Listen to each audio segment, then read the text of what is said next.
Hello there.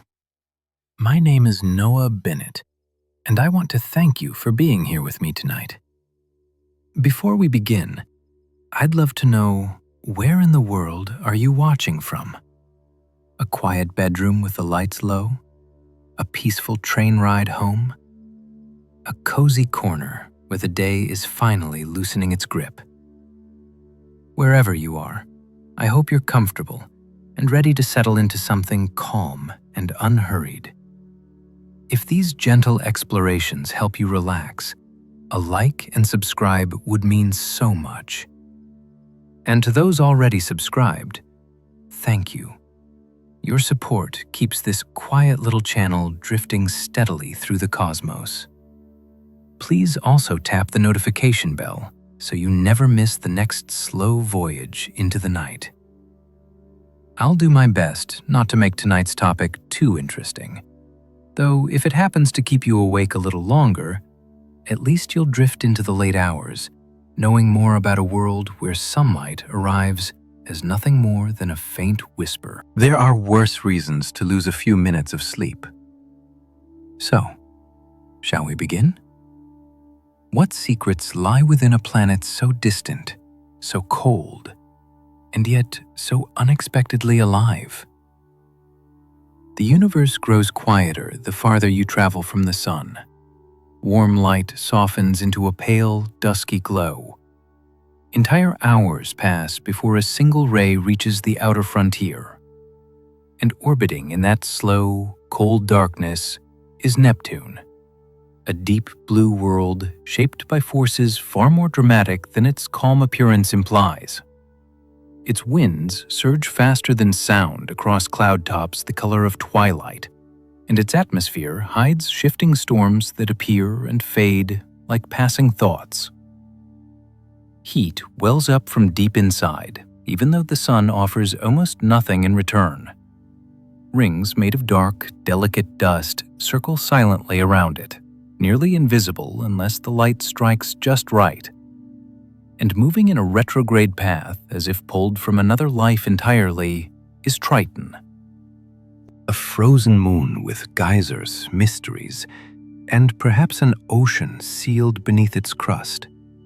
In the stillness ahead, we'll explore Neptune's discovery through mathematics, the colors that shape its blue glow, the strange physics inside its mantle, the storms that sweep across its surface, the moons that drift around it, and the role this distant planet plays in understanding worlds much farther away. There's no rush, no need to catch every detail. This journey moves slowly, opening each idea with the gentle pace of a long exhale. So settle in, let your thoughts soften, and allow the distant blue of Neptune to rise into view. Uranus was meant to move with the quiet certainty of a distant clock, tracing its wide, pale blue path around the sun in a rhythm so steady it should have felt almost serene. For many years, that seemed to hold true. The planet drifted along its orbit with the slow confidence of something that had done the same thing for billions of years. But as telescopes improved and astronomers sharpened their measurements, something faint and persistent began to whisper through the numbers. Uranus was not exactly where it was supposed to be. At first, the differences were so small that most observers would never have noticed them. A fraction of a degree here, a tiny shift there, variations so delicate they could have been blamed on a shaky hand, a cold night, or a moment of unsteady air. But the astronomers who watched Uranus most closely began to notice that the deviations were not fading away with better instruments. In fact, they became clearer. The more carefully the sky was measured, the more the planet insisted on telling the same quiet story. Something was tugging on it. The idea that Uranus was being influenced by an unseen presence emerged slowly, almost reluctantly. Astronomers are trained to distrust coincidences and to question anomalies. They check their tables. Then they check their previous checks. They recalculated the orbit using different assumptions. They traced the planet's path across older charts, comparing handwritten logs from decades earlier to new observations made with improved lenses and cleaner glass. None of these efforts made the wandering disappear. Uranus kept arriving a little too early at one point in its long orbit, then a little too late at another. Imagine watching a pendulum that swings almost perfectly, but each time it reaches one side, it is ever so slightly off from where it ought to be. Over one swing, the error is barely noticeable. Over tens of swings, the difference becomes undeniable, and over hundreds, it becomes impossible to ignore. Uranus was revealing a pattern, but only to those patient enough to listen to its quiet irregularity. Astronomers tried explaining the anomaly by adjusting the assumed mass of Uranus. Perhaps the planet was heavier or lighter than expected. That would affect its motion. They tried modifying the gravitational constant, wondering if the accepted value might be marginally off. They even considered whether the Sun itself might be shedding mass in a way not yet understood. But none of these explanations held. Each adjustment fixed part of the problem, but not the whole of it. The numbers still refused to behave. Slowly, a new idea began to settle into the collective mind of the astronomical community. If Uranus was being pulled, then something had to be doing the pulling. Something large, something distant, something that had not yet been seen by any telescope on Earth. A world beyond Uranus, exerting its presence not through brightness or beauty, but through gravity alone. This possibility was both thrilling and daunting. It meant the solar system was not yet fully mapped. It meant there were still places in the darkness where a planet could hide. Circling the Sun in a zone so far away that sunlight took hours to reach it, and most importantly, it meant that mathematics, quiet, meticulous, stubborn mathematics, could reveal a world long before a human eye ever glimpsed it.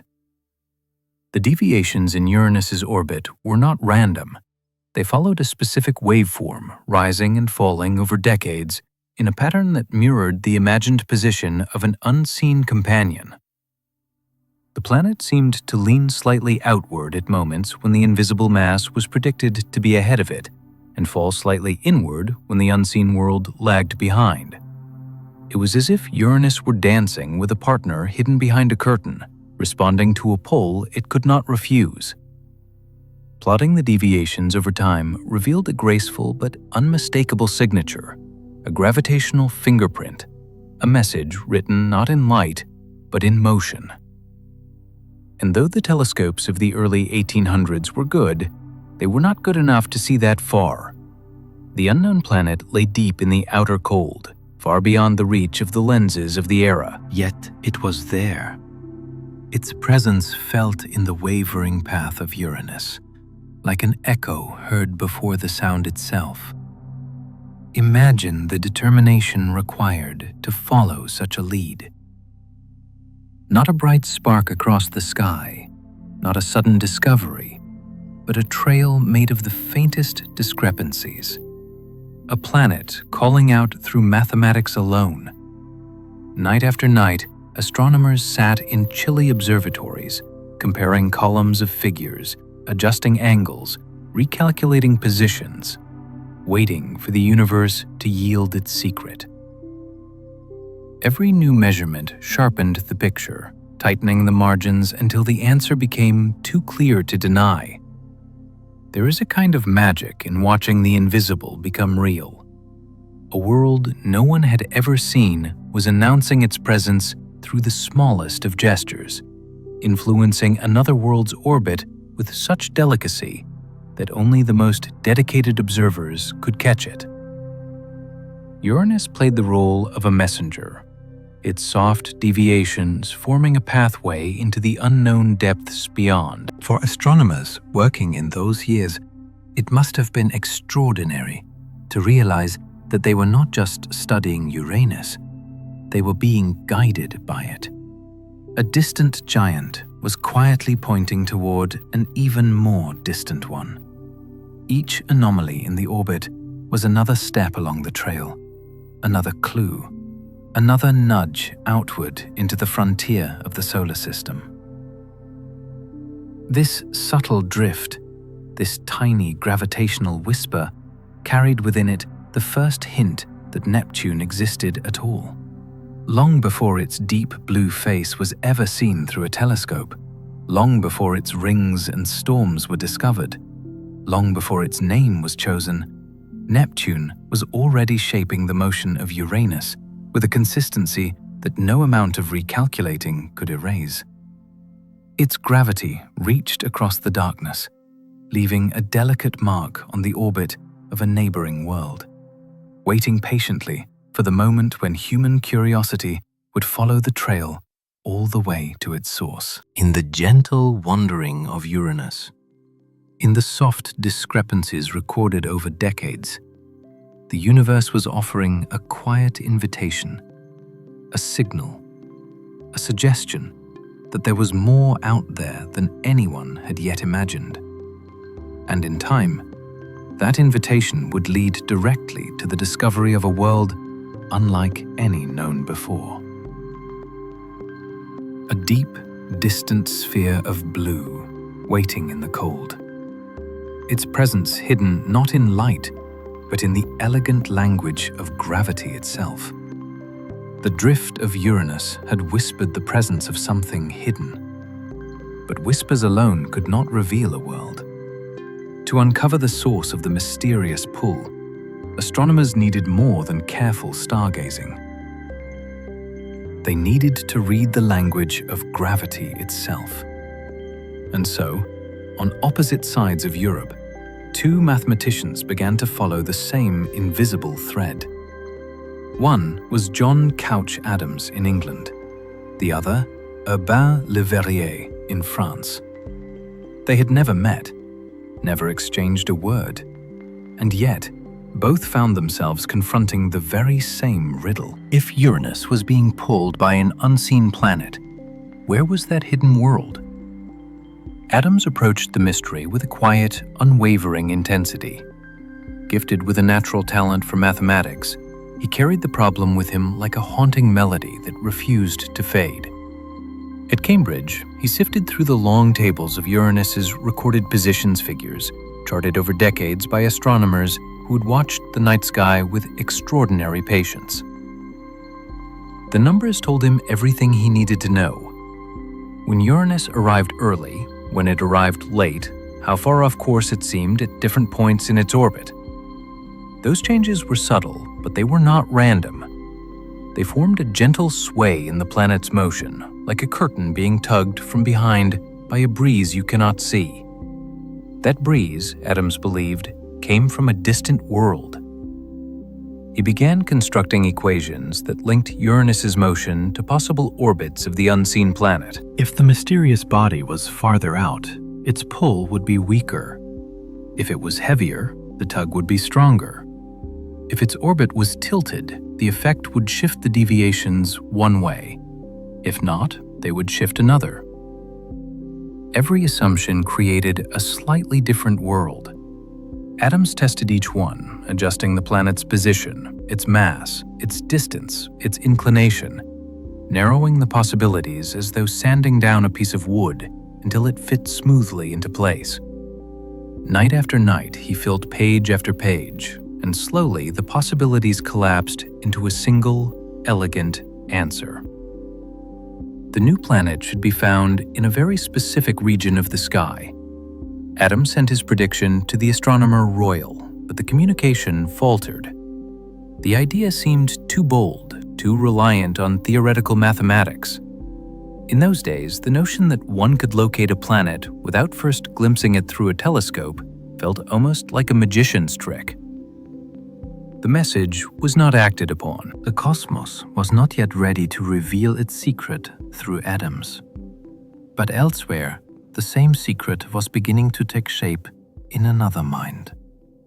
In Paris, a bandier approached the mystery with a very different temperament. He was meticulous, methodical, unyielding, a mind built for precision. Where Adams worked quietly and privately, Lyell pursued the problem publicly, sending his findings to the French Academy of Sciences and updating them regularly.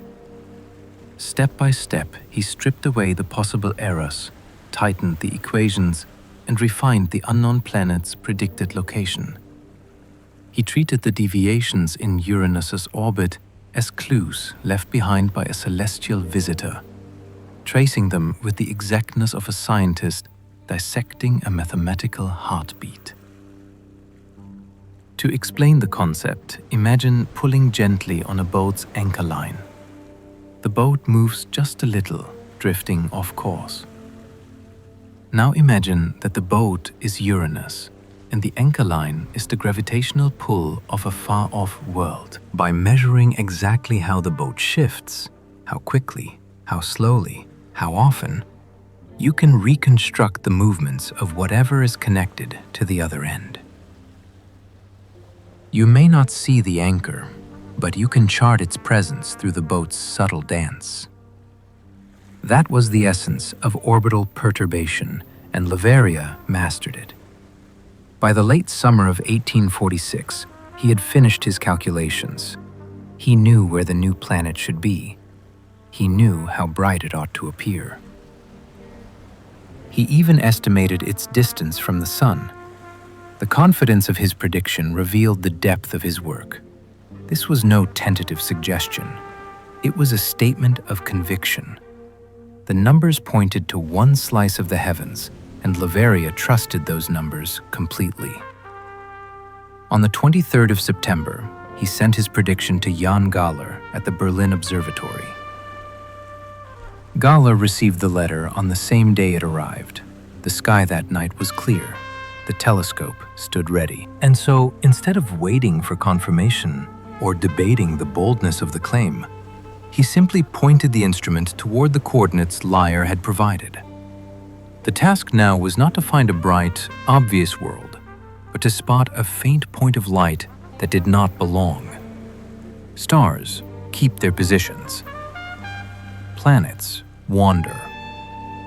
If Galle could find a point that drifted over the course of hours, their planet would be revealed. He compared the view in the telescope to the star chart, one dot at a time. Most of the lights matched perfectly, and then there it was, a point of light that should not have been there.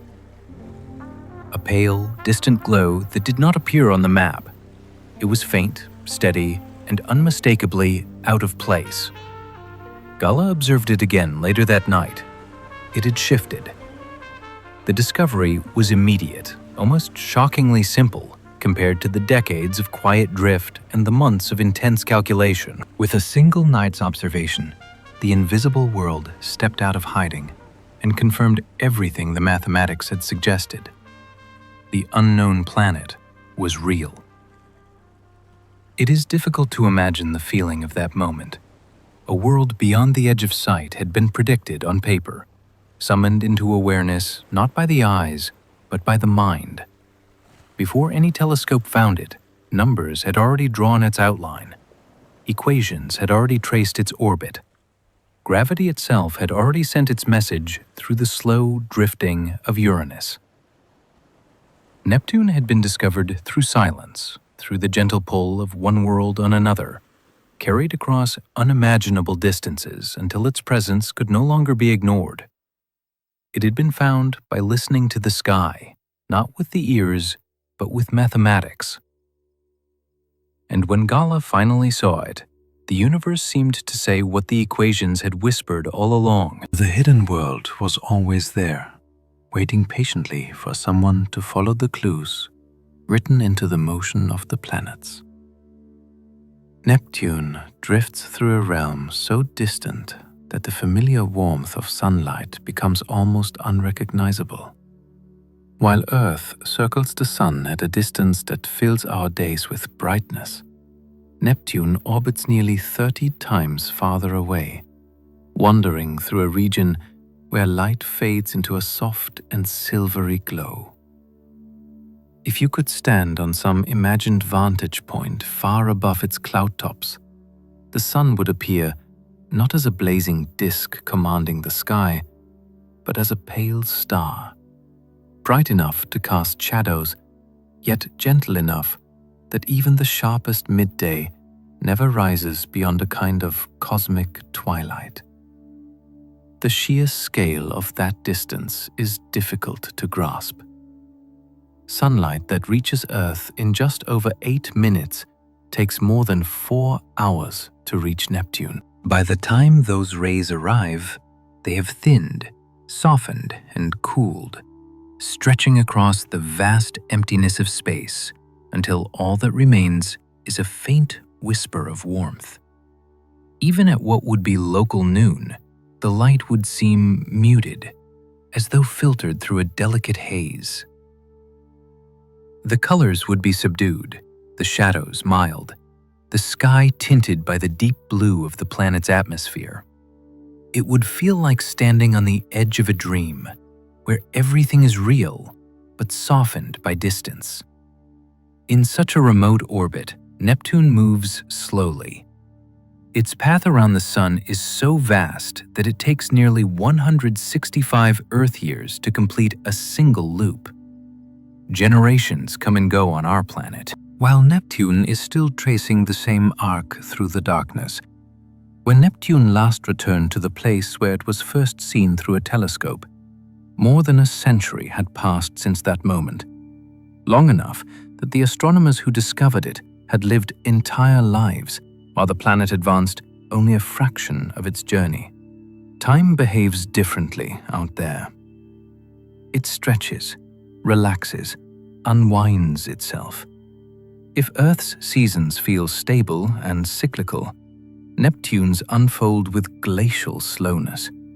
A single season can last more than 40 Earth years, passing not with sudden shifts, but with broad, sweeping changes so gradual that they could go unnoticed in the span of a human lifetime. Imagine winter lasting long enough that no one remembers its beginning, or summer stretching across the years in a slow drift of pale light and shifting shadows. On Neptune, these transitions are measured not in months, but in decades. The sun's distant glow is not entirely without influence. However, it still guides Neptune, holds it in orbit, and marks the rhythm of its slow year. But the grip is gentle, like a far-off lantern whose light reaches you only after a long and wandering path. The soft illumination never harshens, never blazes, never pushes away the darkness. Instead, it leaves the world cloaked in calm blue tones, where brightness feels more like a memory than a guarantee. From such a distance, the familiar architecture of the solar system begins to appear smaller, more fragile. Earth, Mercury, Venus, and Mars shrink into a cluster of inner sparks. Even Jupiter and Saturn draw closer together, sharing the inner half of the Sun's domain. Neptune resides in the outskirts, where the gravitational pull weakens, the stars appear a little sharper, and the emptiness between objects stretches into quiet expanses. It exists in a place where the crowding of the inner planets gives way to spaciousness, where objects drift apart like islands scattered across a vast ocean. Picture gazing upward from Neptune's upper atmosphere. The stars would seem unwavering, crisp, and densely packed across a sky untouched by many of the distortions that affect closer worlds. The faint sun would hang low and small, not much larger than a bright star. The light it casts would be enough to reveal the curves of clouds and the edges of storms, but not enough to bleach the sky or chase away the planet's deep blue hues. Twilight would be the default state of the world, a gentle half-light that wraps itself softly around everything it touches. This pale illumination shapes Neptune's atmosphere, influencing the way clouds form, storms gather, and the upper layers reflect color. The sunlight that does reach the planet interacts with methane in the air painting Neptune's surface with the rich sapphire shades that make it so distinct. Yet even this color appears subdued when compared with the brilliance of closer worlds. There is a softness to Neptune's blue, as though the planet is wrapped in veils of light that travel thousands of millions of kilometers only to arrive in a faint, delicate wash. Living under such faint sunlight would change one's sense of time entirely. Sunrise would arrive in slow tones, barely brightening the horizon. Noon would feel like late afternoon on Earth, with the sun never quite managing to dominate the sky. Sunset on Neptune would not feel like a dramatic plunge into darkness, but rather a gentle dimming, as if the planet were slowly exhaling the last traces of daylight. The shift from day to night would be smooth, unhurried, almost meditative, more like watching the world glide through shades than cross distinct boundaries. Neptune's immense distance from the Sun also shapes how it interacts with the rest of the solar system. Its gravitational pull extends into distant regions filled with icy bodies, comets, and the remnants of planetary formation. Yet, despite its tremendous mass, Neptune does not govern this realm with Jupiter's commanding authority. Instead, it guides with subtlety, shaping orbits, nudging frozen objects into long, slow resonances that play out over centuries. The idea of living through a single Neptunian year invites a kind of reflection on scale. If you were born at the beginning of one year and lived an entire human life, you would not see Neptune complete even half of its orbit. The planet's seasons, storms, and changes all take place in a tempo that dwarfs human timelines. And yet, this slow movement feels fitting for a world so far from the Sun, where light takes hours to arrive. And the space between moments stretches with quiet grace. There is a calmness to such a world, a patience. Neptune's orbit carries it through regions where darkness is not something to be feared, but simply part of the environment. The thin sunlight is steady, not dimming further as it moves. Once you're accustomed to the gentle radiance, it becomes just another feature of the landscape. The planet circles the Sun calmly, steadily, unhurried, following a rhythm set billions of years ago. Out there in the distant reaches, time does not feel rushed. It lingers, stretches, breathes. Noon resembles twilight. Seasons last lifetimes. And the Sun glows like a soft lantern guiding a wanderer across a wide, quiet sea. Neptune's home is not just distant, it is peaceful in a way that the inner planets will never quite understand. Neptune carries a color unlike any other world in the solar system, a deep, velvety blue that seems to glow from within, as though the planet has absorbed the quiet of the outer darkness and turned it into pigment. The source of that color begins with something simple, something found in small amounts in the atmospheres of several planets: methane. In Neptune's upper layers, methane molecules float through the cold air and do something remarkable. They drink in the red wavelengths of sunlight, absorbing them before they can scatter into the sky. What remains is a palette tilted toward the shorter wavelengths, the blues. These blues do not simply illuminate the planet. They become the planet's identity, washing across its cloud tops like the surface of a calm, distant ocean, lit only by a winter sun. Sunlight that travels to Neptune has already lost much of its intensity. By the time it reaches the planet, it is a faint, softened version of the radiance that warms Earth. This dim, cool light interacts delicately with methane, which refuses to let red photons pass, but lets blue photons scatter like drifting sparks. That scattering creates the planet's overall hue. But what makes Neptune's color so striking? More intense than Uranus's soft turquoise, deeper than any earthly sky, is the way its atmosphere shapes and enhances the effect, layer by cold layer. Neptune's atmosphere is not a simple blanket of gas. It is a multi-layered structure with different materials and temperatures stacked in slow, swirling bands. High above the cloud tops lie thin hazes composed of tiny particles. These hazes form when sunlight breaks apart methane molecules, creating a cascade of chemical fragments that ultimately join to make fine droplets suspended in the air. These droplets scatter sunlight in different ways depending on their size and composition, adding softness in some places and sharpness in others. They help turn isolated blue light into something richer, more spread out, more luminous. Below these hazes sit layers of methane ice clouds, pale, ghost-like formations drifting in the planet's upper troposphere. When sunlight filters down to these clouds, the effect becomes even more dramatic. The clouds reflect the remaining light back upward. But because so much of the red has already been absorbed, the reflection takes on a saturated blue, as though the clouds themselves are steeped in color. The cycle continues. Light descends, interacts, is altered, and rises again. Each layer adding nuance. The deeper the light travels, the more it is changed. Even the temperature plays a role.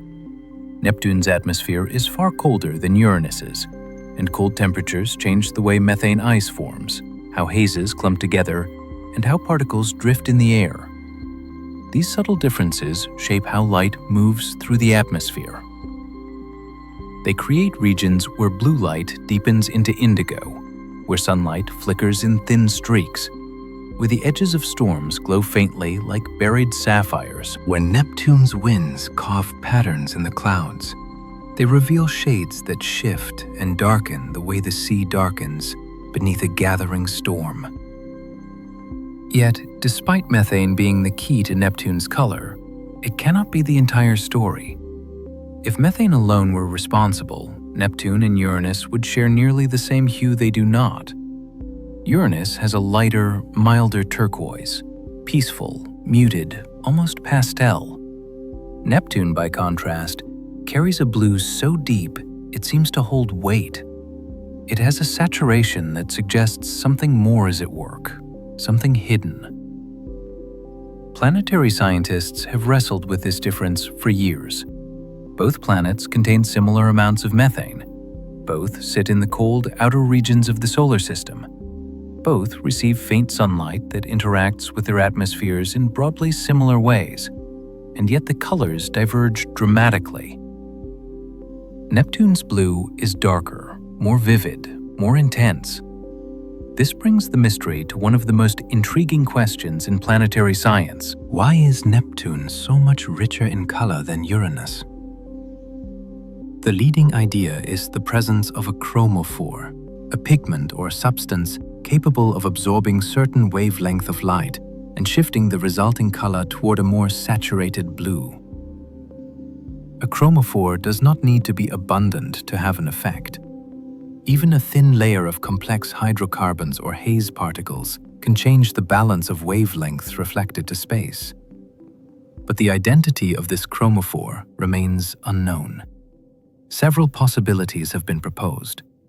From long chains created by ultraviolet radiation to exotic ices forming in Neptune's cold upper clouds, none have yet been confirmed.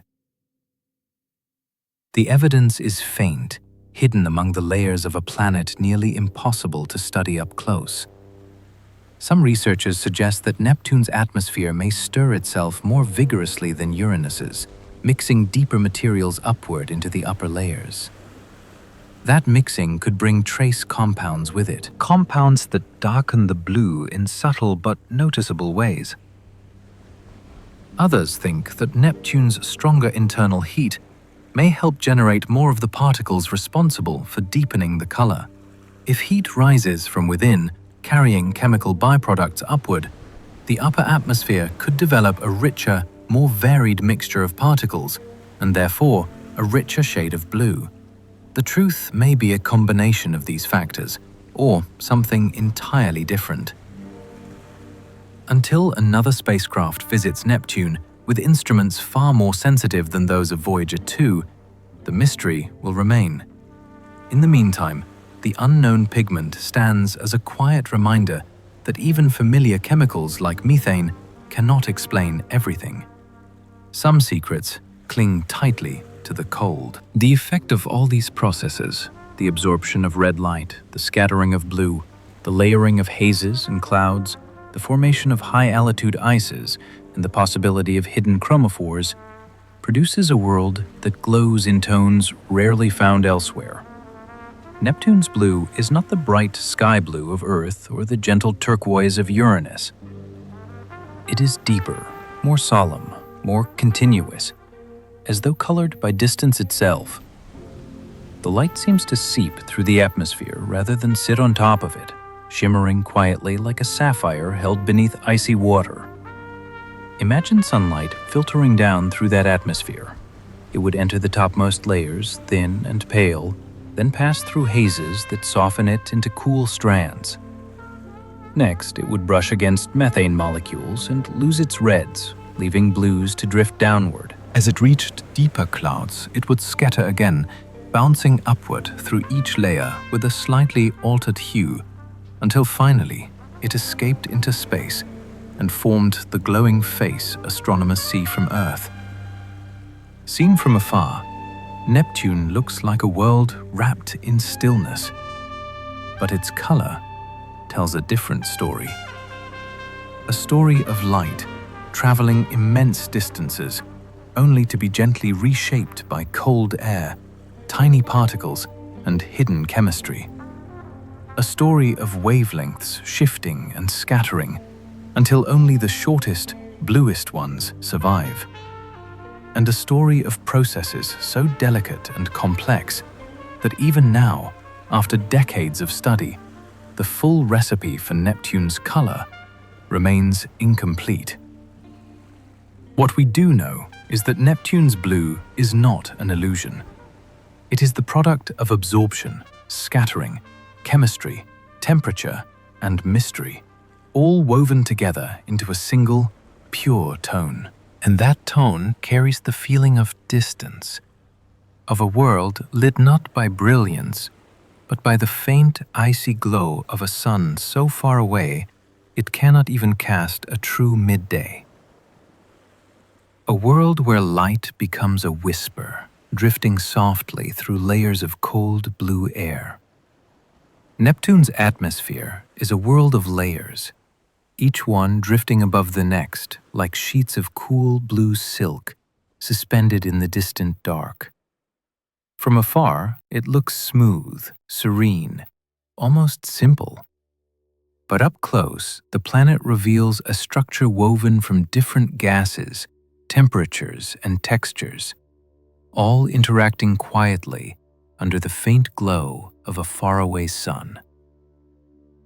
At its foundation, the atmosphere is made mostly of hydrogen and helium, the two lightest elements in the universe, swirling together in a cold, weightless sea.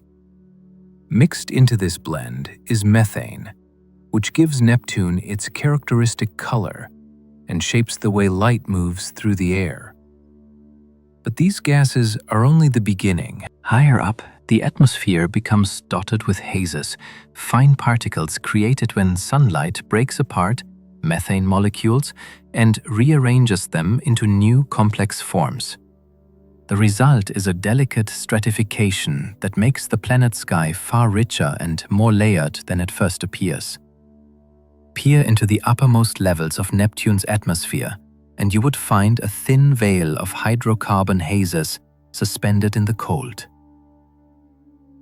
These hazes act like a soft filter, diffusing sunlight into gentle gradients. Their particles are tiny, almost weightless, drifting with the planet's swift winds the way dust might drift through a quiet room. Because these particles scatter light, They soften Neptune's colors into the deep velvety blues and faint purples seen by telescopes. In some regions, the hazes grow denser, forming thin sheets that glow faintly when struck by sunlight, as though the entire sky were dusted with powdered ice. Beneath these hazes lie the methane clouds, among the most striking features hidden within Neptune's layers. These clouds are not thick, towering structures like the thunderheads found on Earth. Instead, they form delicate streaks of ice that stretch across the atmosphere like brushstrokes on a canvas. Methane condenses in the frigid upper troposphere, turning into tiny crystals that catch and reflect sunlight with a pale, soft shimmer. Seen from afar, these streaks appear as bright patches or thin white lines drifting across the planet's darker blue body. They can change quickly, forming and dissolving as atmospheric currents shift them into warmer or colder regions. In a world as cold as Neptune, these clouds are the quiet breath of the planet, a sign of motion in an environment that would otherwise seem still. Below the methane clouds, Neptune's atmosphere becomes thicker and more complex. Layers of hydrogen sulfide clouds are believed to exist deeper down, forming at pressures far greater than anything experienced near the surface of Earth. These clouds, though invisible from space, add depth and texture to the overall atmospheric structure. They reflect certain wavelengths of light while absorbing others, contributing to the shifting patterns recorded by telescopes. Some layers may form vast sheets wide enough to span continents, floating in slow currents that move beneath the planet's visible cloud tops. Farther down still, scientists suspect the presence of water ammonia clouds, dense, powerful systems forming in the extreme cold and pressure of the mid-atmosphere. These deeper clouds are hidden beneath kilometers of gas, unseen but influential. They affect how heat escapes from the planet's interior and help shape the currents that feed into Neptune's legendary storms. They also influence the faint shadows and highlights seen across the cloud tops. Even though they remain far below the visible layers, each layer interacts with sunlight in its own way, creating a kind of vertical tapestry where color, brightness, and reflection shift depending on the altitude. When the thin light of the distant sun reaches Neptune, it passes first through the upper haze. Much of the red light is absorbed by methite molecules, leaving a surplus of blues. Some of this blue light scatters upward, painting the upper atmosphere in soft azure hues. The rest continues downward, where it encounters the thin methane ice clouds. These clouds reflect part of the remaining light back into space, contributing the bright highlights often seen on the planet's surface. Light that makes it past these upper clouds reaches deeper levels, where it meets thicker layers of gas and more complex hazes. Each time the light descends into a new layer, it is altered. Each time it rises back upward, it carries a trace of the structures it passed through. By the time it escapes into space, it holds the imprint of the entire atmosphere, a combined echo of all the layers working together. Astronomers study these faint signatures using special instruments, teasing apart the different wavelengths to map the hidden architecture of the planet. Through these patterns, they can infer the altitude of clouds, the composition of hazes, and even the speed of winds drifting across the planet's face. Neptune's atmospheric layers are constantly in motion.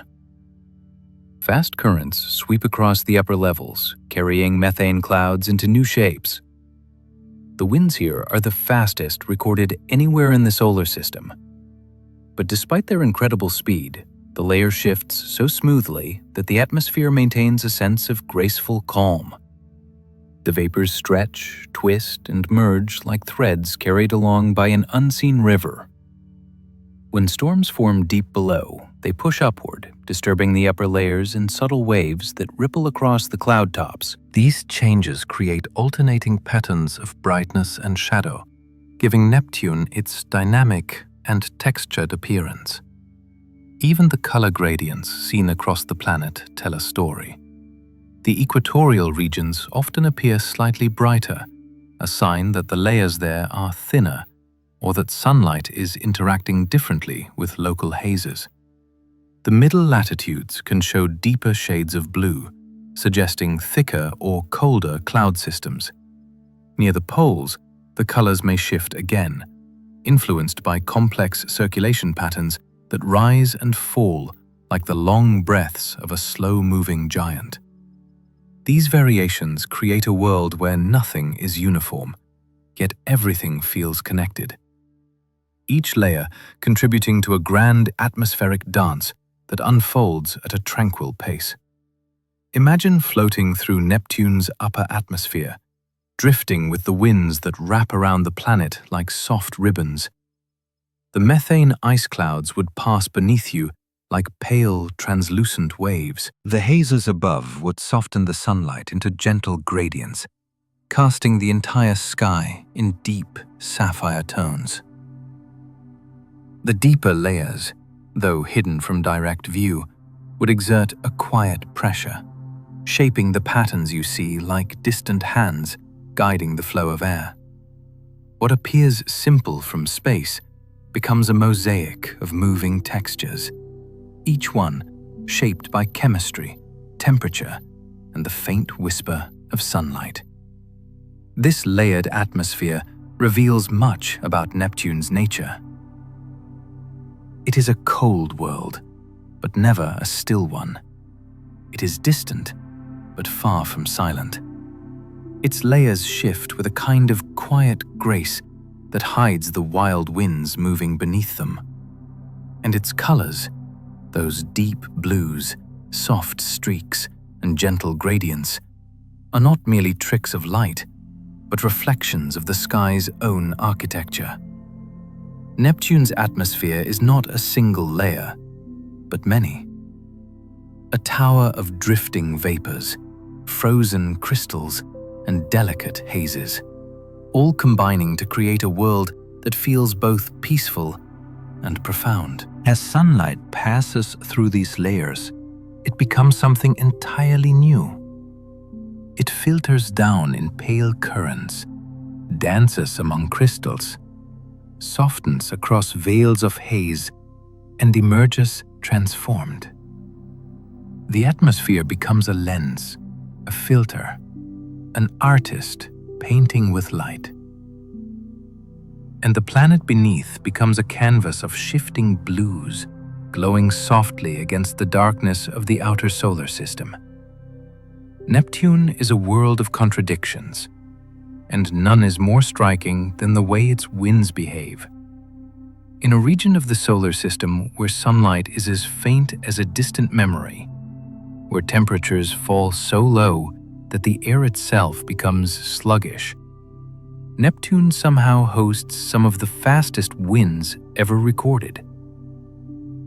These winds roar across the cloud tops at speeds that break the rules of expectation, racing faster than sound through an atmosphere so cold it should barely stir.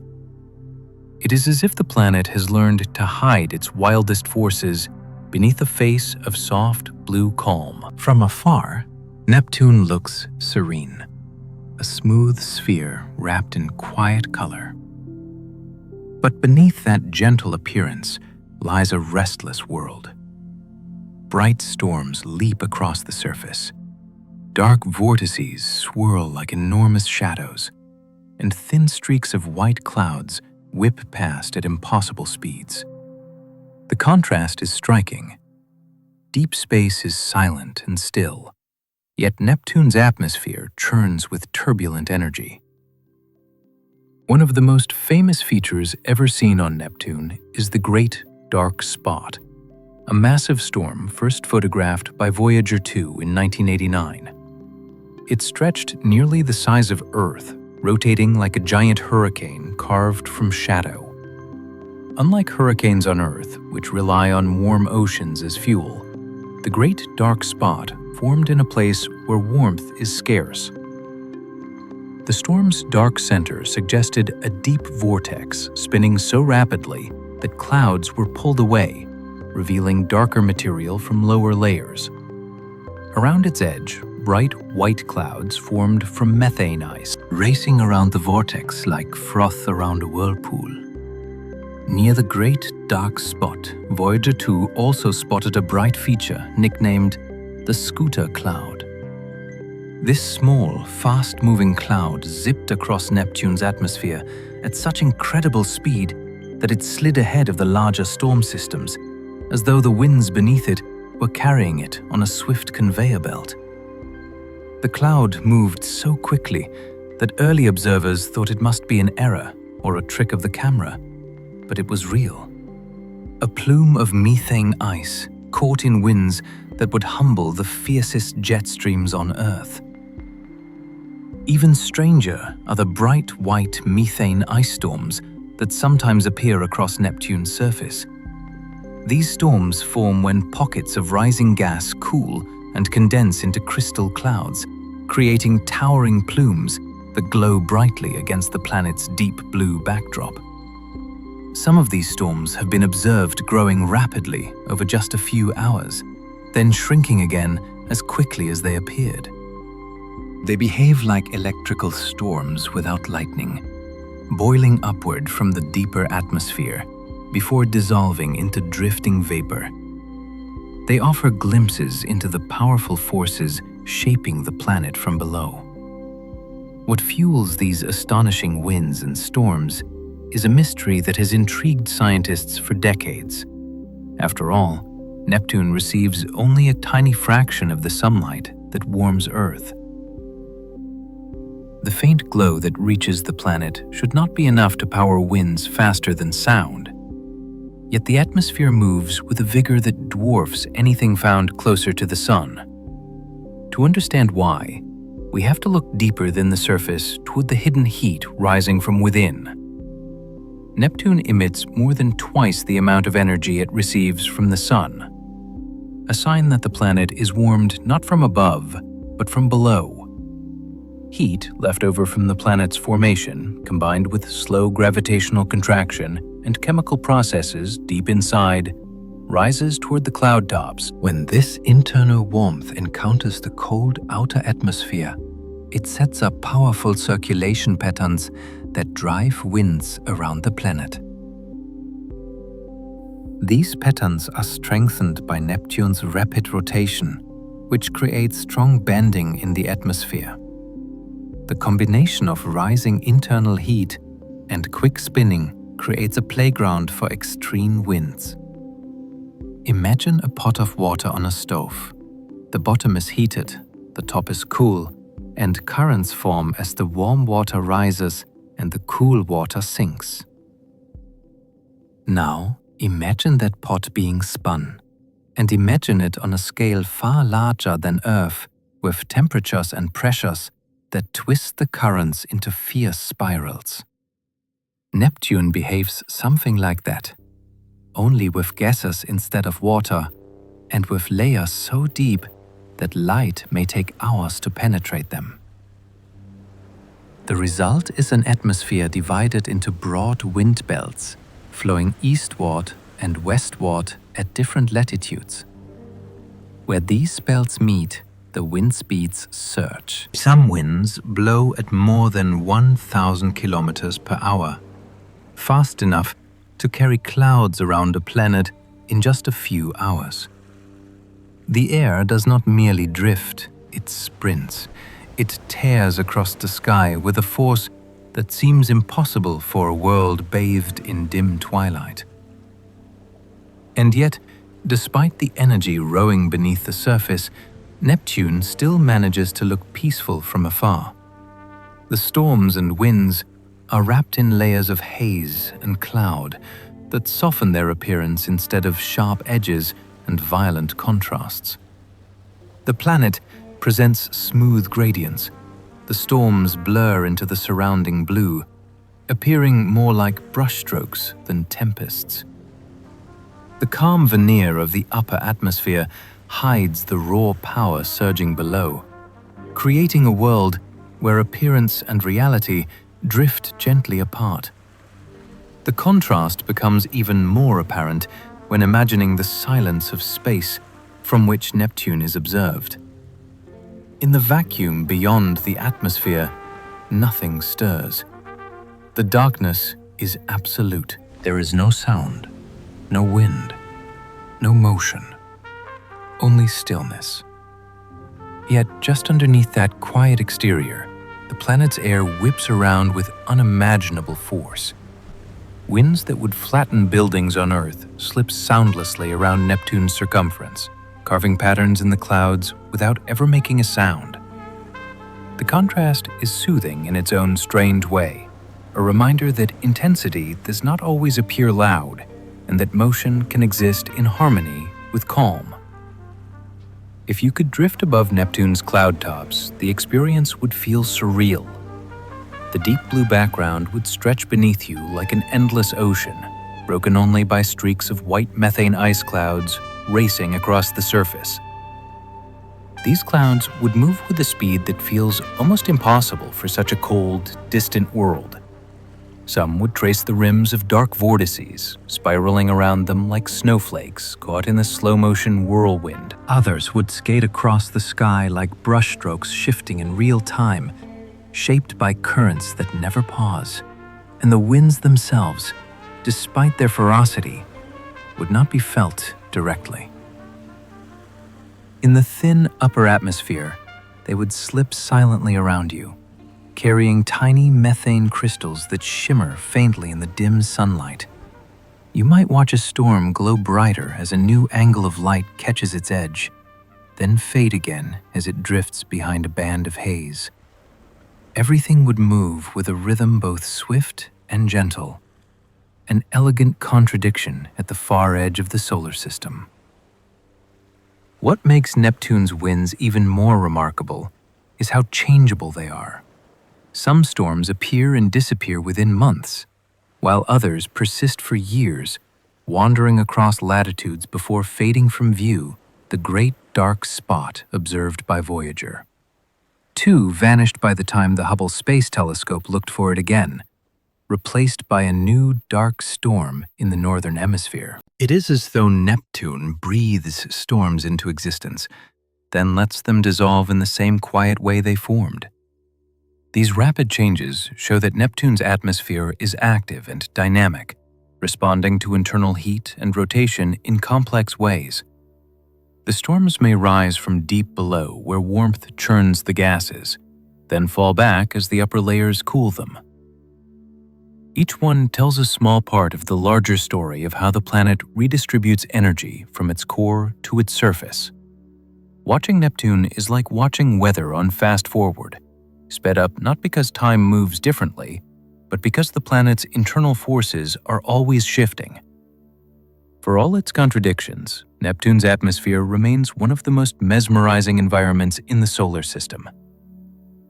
It is a world where sunlight is weak, but winds are strong, where cold air moves with fierce energy, and where storms bloom in silence beneath a serene, sapphire sky. It offers a gentle reminder that even in the most distant corners of the cosmos, motion and mystery coexist.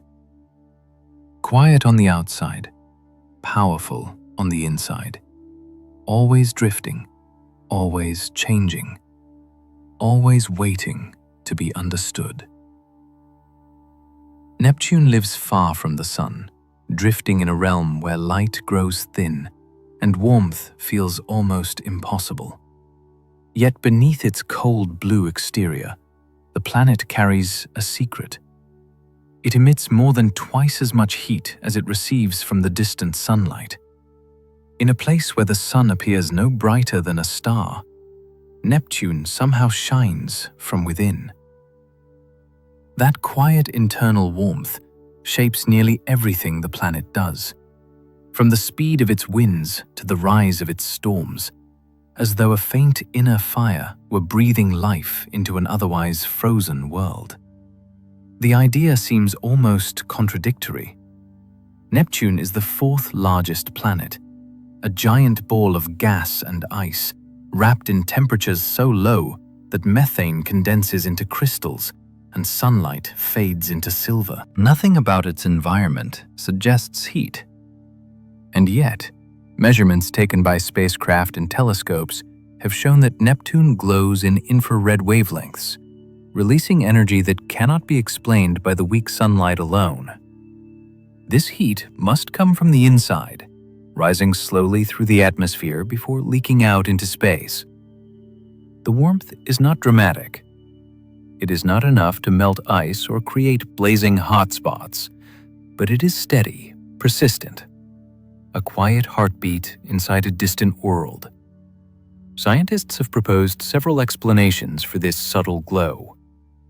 One of the simplest is leftover heat from Neptune's birth. When planets first form, they collect enormous amounts of energy as gas and dust fall inward, compressing under gravity. That energy becomes trapped deep inside, slowly radiating outward over billions of years.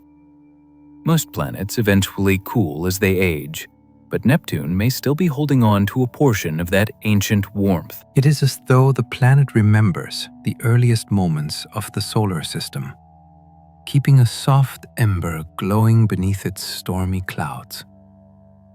Another possibility lies in the way Neptune's interior is structured. The planet is made of hydrogen, helium, and volatile compounds like water, ammonia, and methane, all layered under crushing pressure as heavier materials gradually settle toward the center. They release gravitational energy, much like a stone dropping deeper into a pond transfers energy into the water around it. This slow sinking could produce heat that rises toward the atmosphere. It would be an ongoing process, invisible but persistent, adding energy to the planet's circulation patterns over unimaginably long periods of time. There may also be chemical interactions deep within Neptune that release heat. Under extreme pressures and temperatures, molecules behave differently than they do on Earth water, and ammonia can form exotic crystalline structures. Methane can break apart and reform into new compounds. These transformations may release small amounts of energy, contributing to Neptune's internal warmth. None of these processes would produce dramatic explosions or fiery cores. Instead, they behave more like slow, quiet reactions happening in the depths of a planet where light never reaches. Whatever the source, Neptune's internal heat has profound effects on its atmosphere. While the sunlight that reaches Neptune is faint, the heat rising from below is surprisingly strong. It warms the lower layers, creating gentle updrafts that travel upward like warm breath rising through cold air. When that warmth meets the frigid outer atmosphere, it sets off powerful circulation patterns, cells of rising and sinking gas that transport energy across the planet. These circulations help generate the extreme winds that sweep across Neptune at incredible speeds. They also feed the storms that form and dissolve across its cloud tops, giving the planet a restless, dynamic character. Imagine a lantern glowing under layers of cloth. The outer fabric may feel cool to the touch, but the warmth from within creates subtle currents of air, shifting the folds and stirring the patterns on the surface. Neptune behaves much the same way. Its outer layers are cold enough to freeze methane, yet beneath that surface, the heat continually pushes upward, shaping the movements of the clouds. When a deep pocket of warmth rises quickly, it can create a bright storm, sending methane crystals swirling upward in a burst of white. When the internal heat shifts direction or weakens, those storms fade again, dissolving back into the blue haze around them. This internal motion explains why Neptune's atmosphere is far more active than Uranus's. Despite both planets receiving nearly the same amount of sunlight, Uranus emits only a tiny bit more heat than it receives, and as a result, its atmosphere is calmer, more uniform, quieter. Neptune, with its extra stores of warmth, acts like a kettle kept on low heat. It never boils, but it always simmers. Patterns swirl, winds accelerate. Clouds form and vanish like mist brushed across a window. The faint heat keeps the atmosphere alive, stirring it gently but continuously.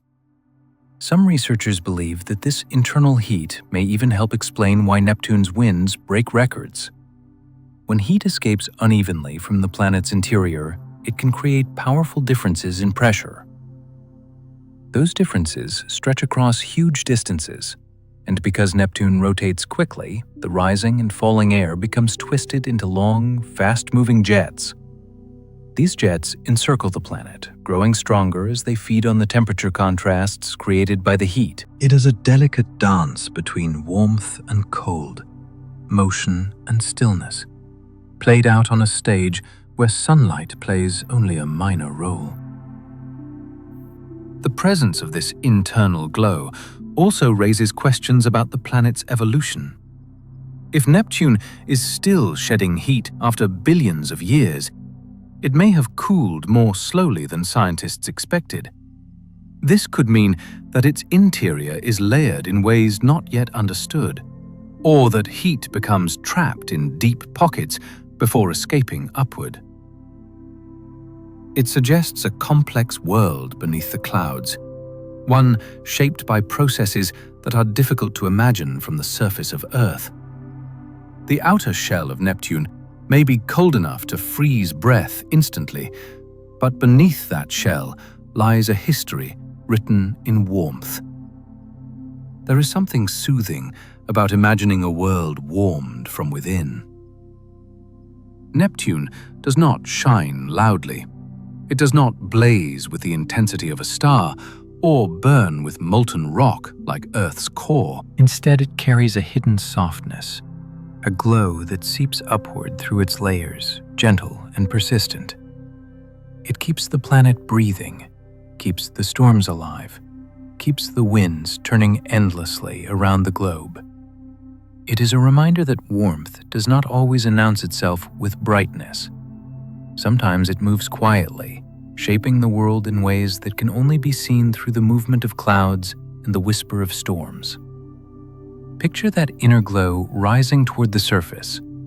It would travel through layers of exotic ice, through liquids that behave like solids and solids that behave like liquids, through gases so cold they shimmer.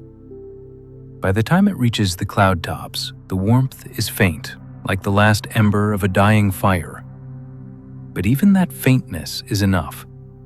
It spreads across the atmosphere, stirring it with gentle fingers, encouraging winds and wakes and currents. Then it slips out into space, adding a thin veil of infrared light to the planet's silent orbit. Neptune's warmth is not a flame. It is not a blaze. It is more like the lingering heat of a memory, leftover energy from the planet's first days, transformed by time and pressure into the quiet glow that sustains its storms. Beneath its cold blue shell, Neptune carries its history like a hidden lantern, casting a soft light that guides the motion of its winds. And though the source of that warmth remains partly mysterious, its effects can be seen every time a storm blossoms across the planet's face, or a band of clouds shifts quietly in the dark. In the end, Neptune's glow is a reminder that distance does not always mean stillness. Even in the furthest reaches of sunlight, a world can keep a fire burning deep within, shaping itself with warmth that never quite fades. Deep beneath Neptune's clouds lies a realm unlike anything on Earth. A mantle made not of rock or molten stone, but of water, ammonia, and methane, compressed into forms that defy ordinary imagination. In this hidden region, where pressures climb to millions of times those at sea level, and temperatures rise far beyond anything felt on the surface, the familiar rules governing matter begin to loosen. Liquids behave like solids. Solids behave like liquids. Molecules drift and shudder in states that do not exist anywhere on our planet. It is a world where chemistry stretches itself into new shapes, shaped by forces so extreme that the boundary between materials becomes a shifting, fluid thing. In everyday life, water freezes into ice or flows as liquid. Methane exists as a gas, or when chilled, condenses into a light liquid. Ammonia too transitions between solid and liquid, depending on pressure and temperature. But these simple categories dissolve in Neptune's mantle. Water is pushed into exotic forms by pressures so great that the molecules are forced into unnatural arrangements. Methane becomes unstable, breaking apart into carbon and hydrogen under the immense weight above it. Ammonia, trapped in the same deep regions, rearranges its atoms in combinations rarely seen. The mantle becomes a vast interior ocean of substances that behave in unfamiliar ways, swirling in silence beneath the planet's outer layers. At moderate depths, the mixture of water, ammonia, and methane exists in a phase sometimes described as a dense, hot, slushy fluid. Far from solid, yet far from liquid.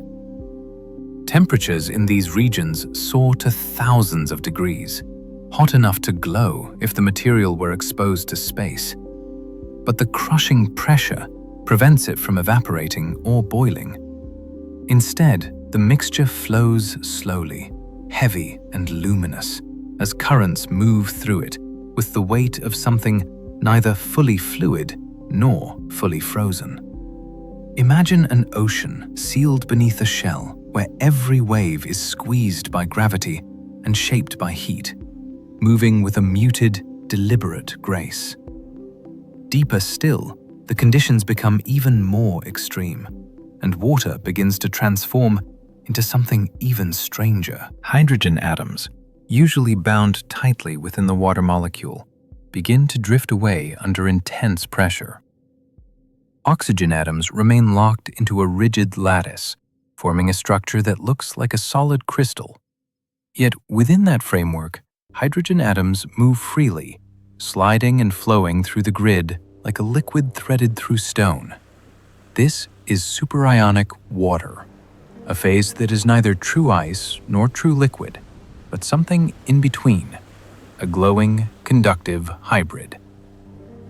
Superionic water is one of the most exotic forms of matter ever proposed and reproduced in studies of planetary interiors. In laboratory experiments using intense lasers and diamond anvil cells, scientists have created tiny, momentary flashes of this state, just long enough to measure its behavior. What they found is remarkable. The oxygen atoms remain almost perfectly fixed, forming a stable scaffold, while the hydrogen atoms roam chaotically through the lattice. The material conducts electricity, glows under extreme heat, and behaves like a liquid that cannot flow. Trapped and yet active, it is the kind of matter that seems more at home in science fiction and in the quiet depths of a real planet. And yet, on Neptune, it may be abundant, forming vast layers within the mantle. This superionic water likely plays a role in shaping Neptune's magnetic field. On Earth, the magnetic field is generated by molten iron flowing in the outer core. But Neptune does not have such a metallic core. Instead, the mantle's exotic conductive materials may create electrical currents as hydrogen ions drift through the superionic lattice. These currents could produce the planet's tilted, offset magnetic field, a field so unusual that it suggests layers of dynamo activity far above the core. The mantle, in other words, is not just a passive layer. It is active, energetic, and external to the planet's behavior. Returning to the strange chemistry in the mantle, methane under these pressures can break apart into hydrogen and carbon. The carbon may then compress into diamond crystals, which could sink deeper into the planet like glittering rain. the hydrogen rises toward shallower layers, altering the composition of the region above. Ammonia molecules, too, may reorganize into structures not found naturally on Earth, forming unusual compounds under pressure that dissolve into the mantle's fluid motions. These changes happen slowly and silently, but their collective effects shape the entire interior of the planet. Imagine descending into this mantle. At first, the layers would seem thick and heavy, moving with the sluggish motion of a world trapped between liquid and solid. Deeper down, the material would glow with internal heat, illuminated from within, like glass warmed in a fire. The deeper you drift, the stranger the environment becomes.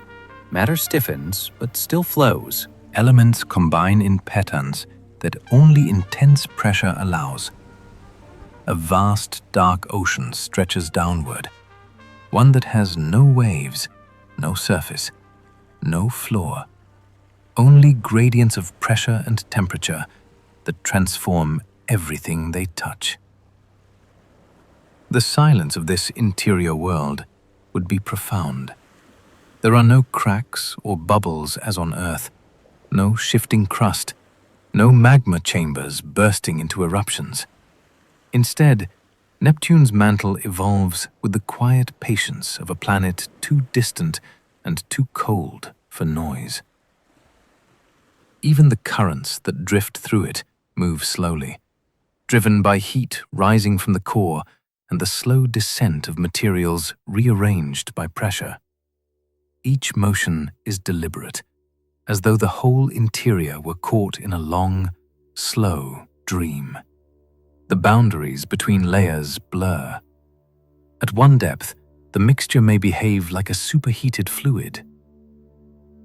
A little deeper, it might become more rigid, resisting flow.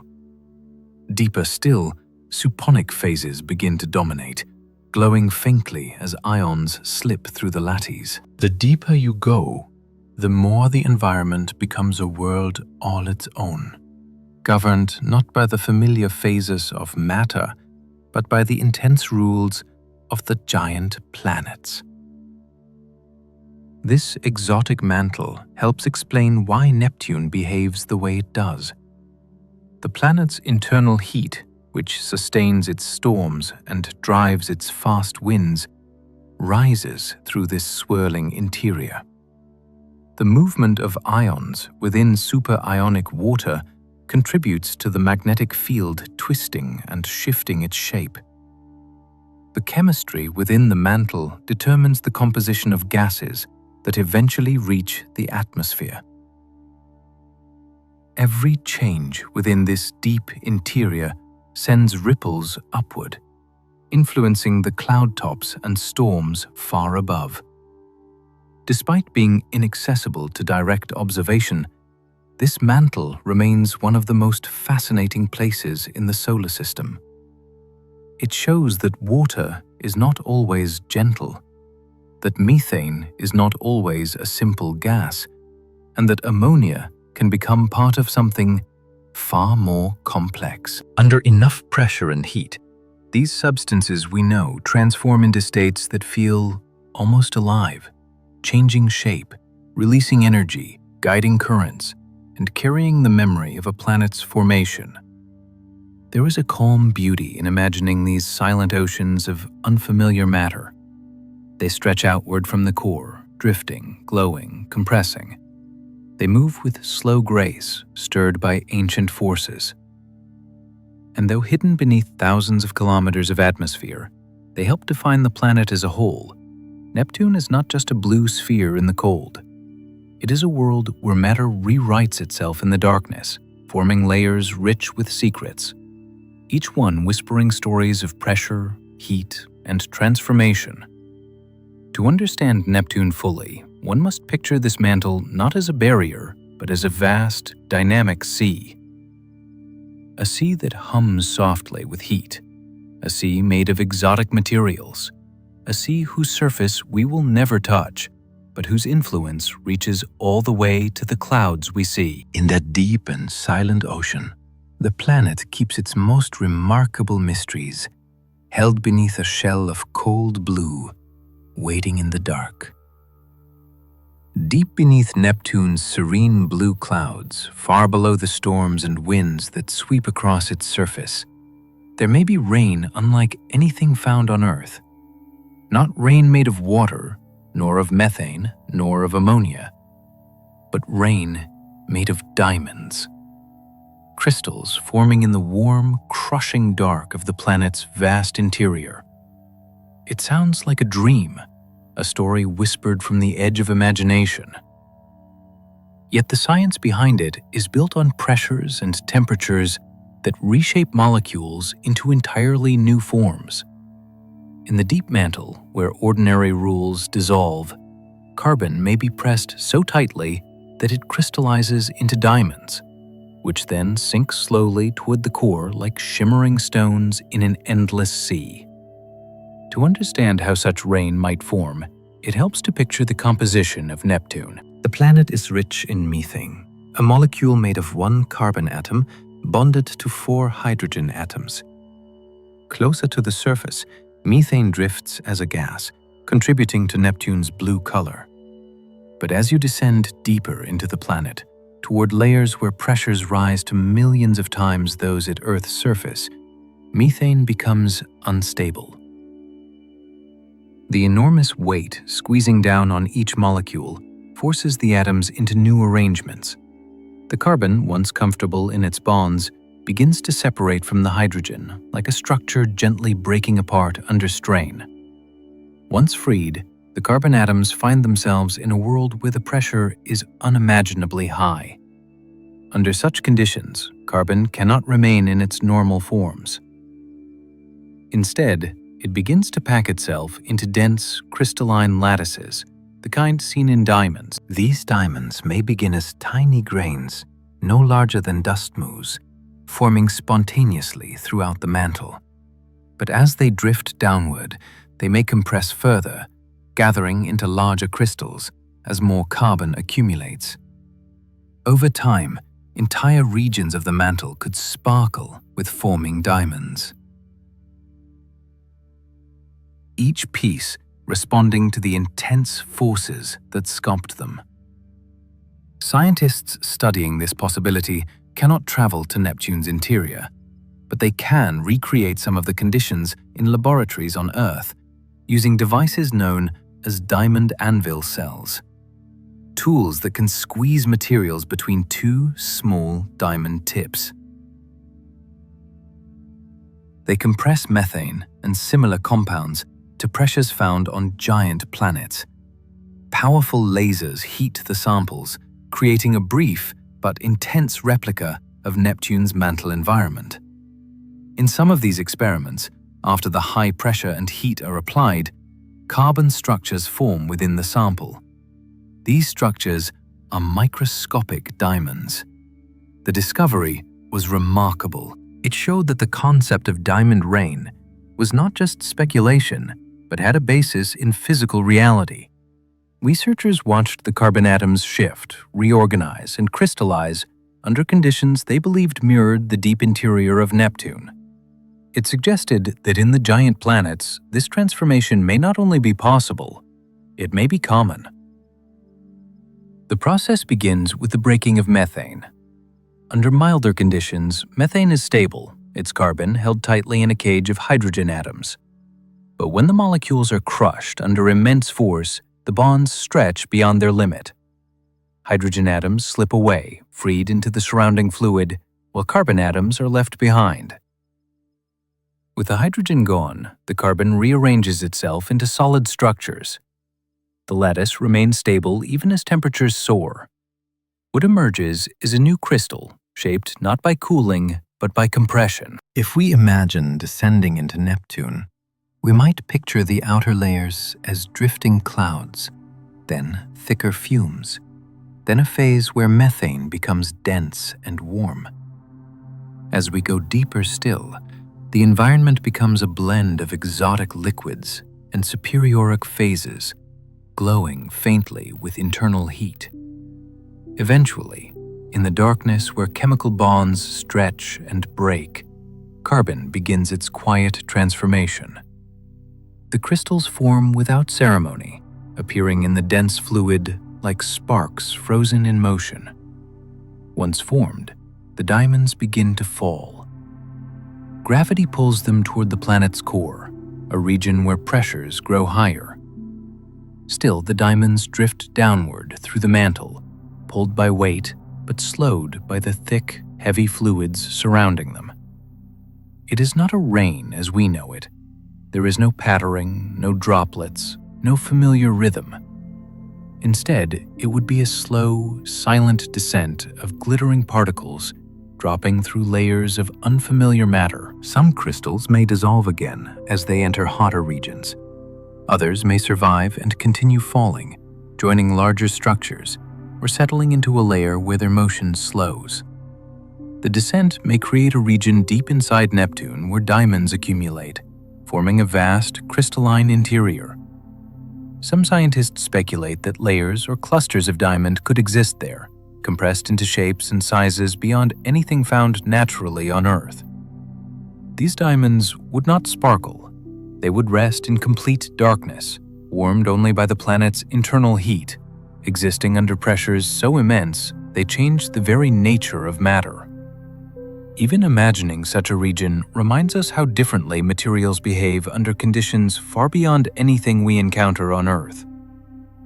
The hydrogen released when methane breaks apart would drift upward, gradually joining the layers above. In this way, the separation of methane into carbon and hydrogen may alter the chemistry of Neptune's entire mantle, shaping how the planet stores energy and moves heat. The transformation of carbon into diamond is not merely a curiosity. It is part of the dynamic interior processes that define Neptune's behavior. The imagery feels naturally dreamlike, shimmering crystals drifting downward through warm darkness, forming in silence as invisible forces guide them. It is easy to picture the deep interior illuminated not by light, but by chemistry itself, each crystal a silent witness to the colossal pressures that created it.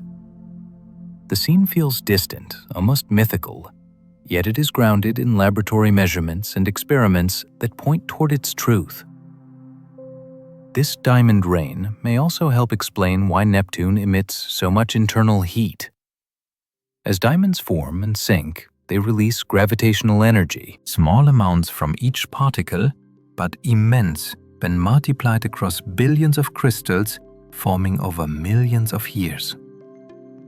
As they drop deeper, they compress materials below them, generating additional warmth.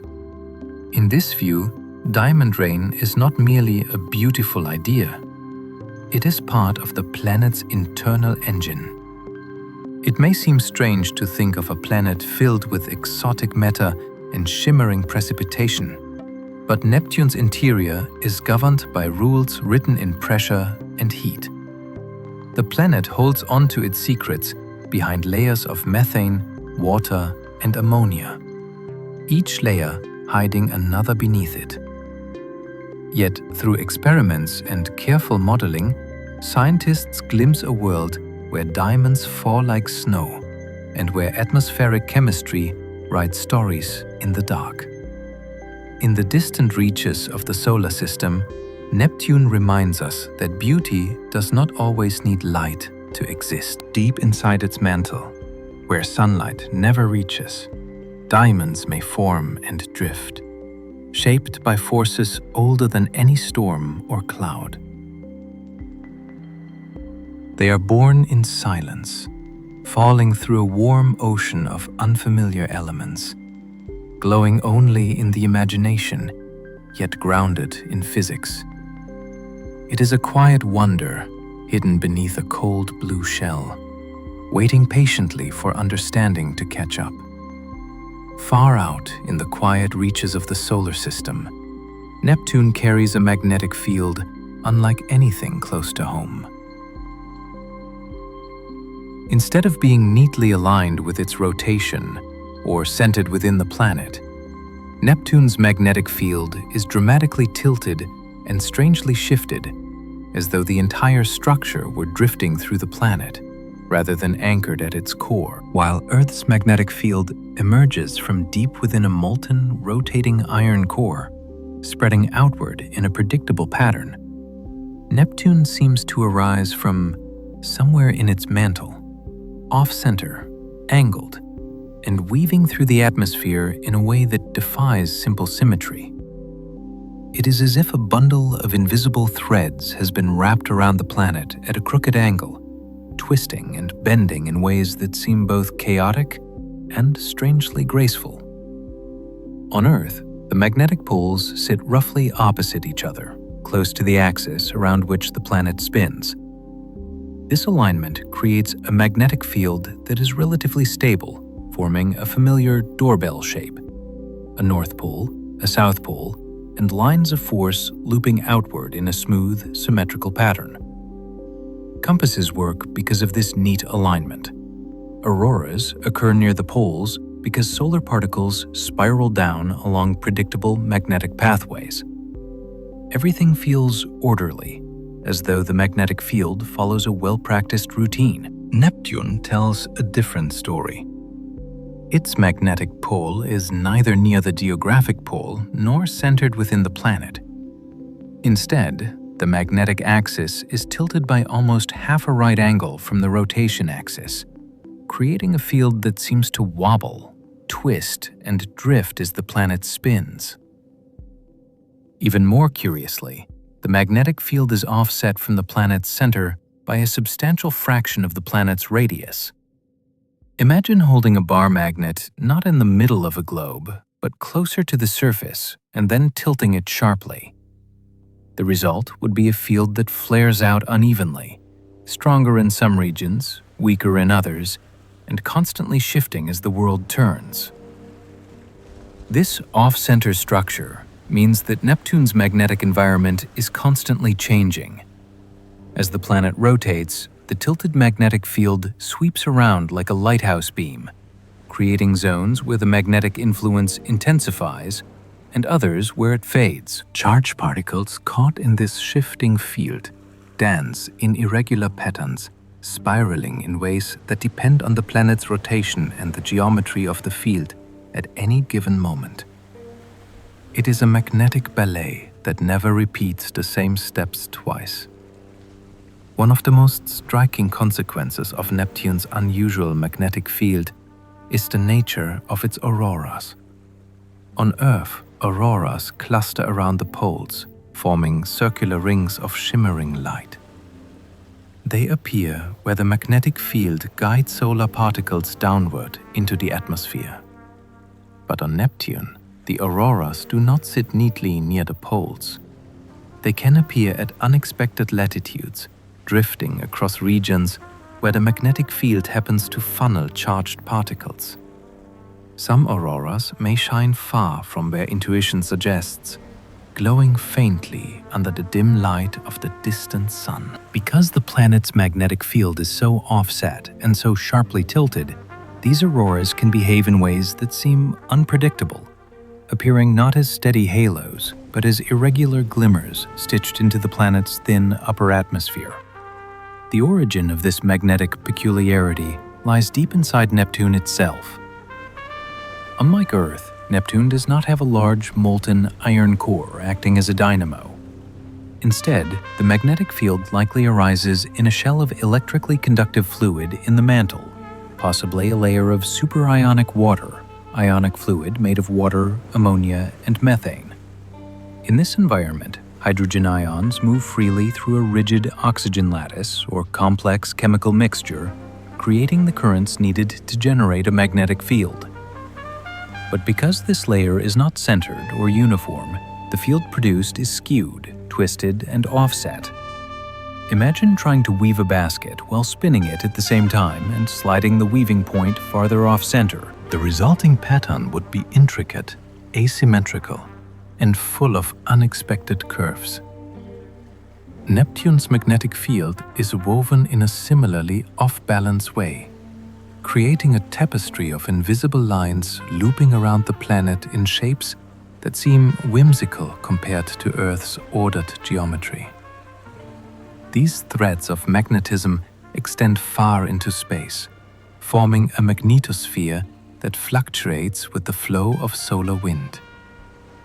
At Neptune's distance, the solar wind is weaker and thinner, but still enough to tug at the planet's field, reshaping it and sometimes compressing it on one side while allowing it to stretch into a long tail on the other. Because the magnetic field is tilted, the magnetosphere flaps and twists with each rotation.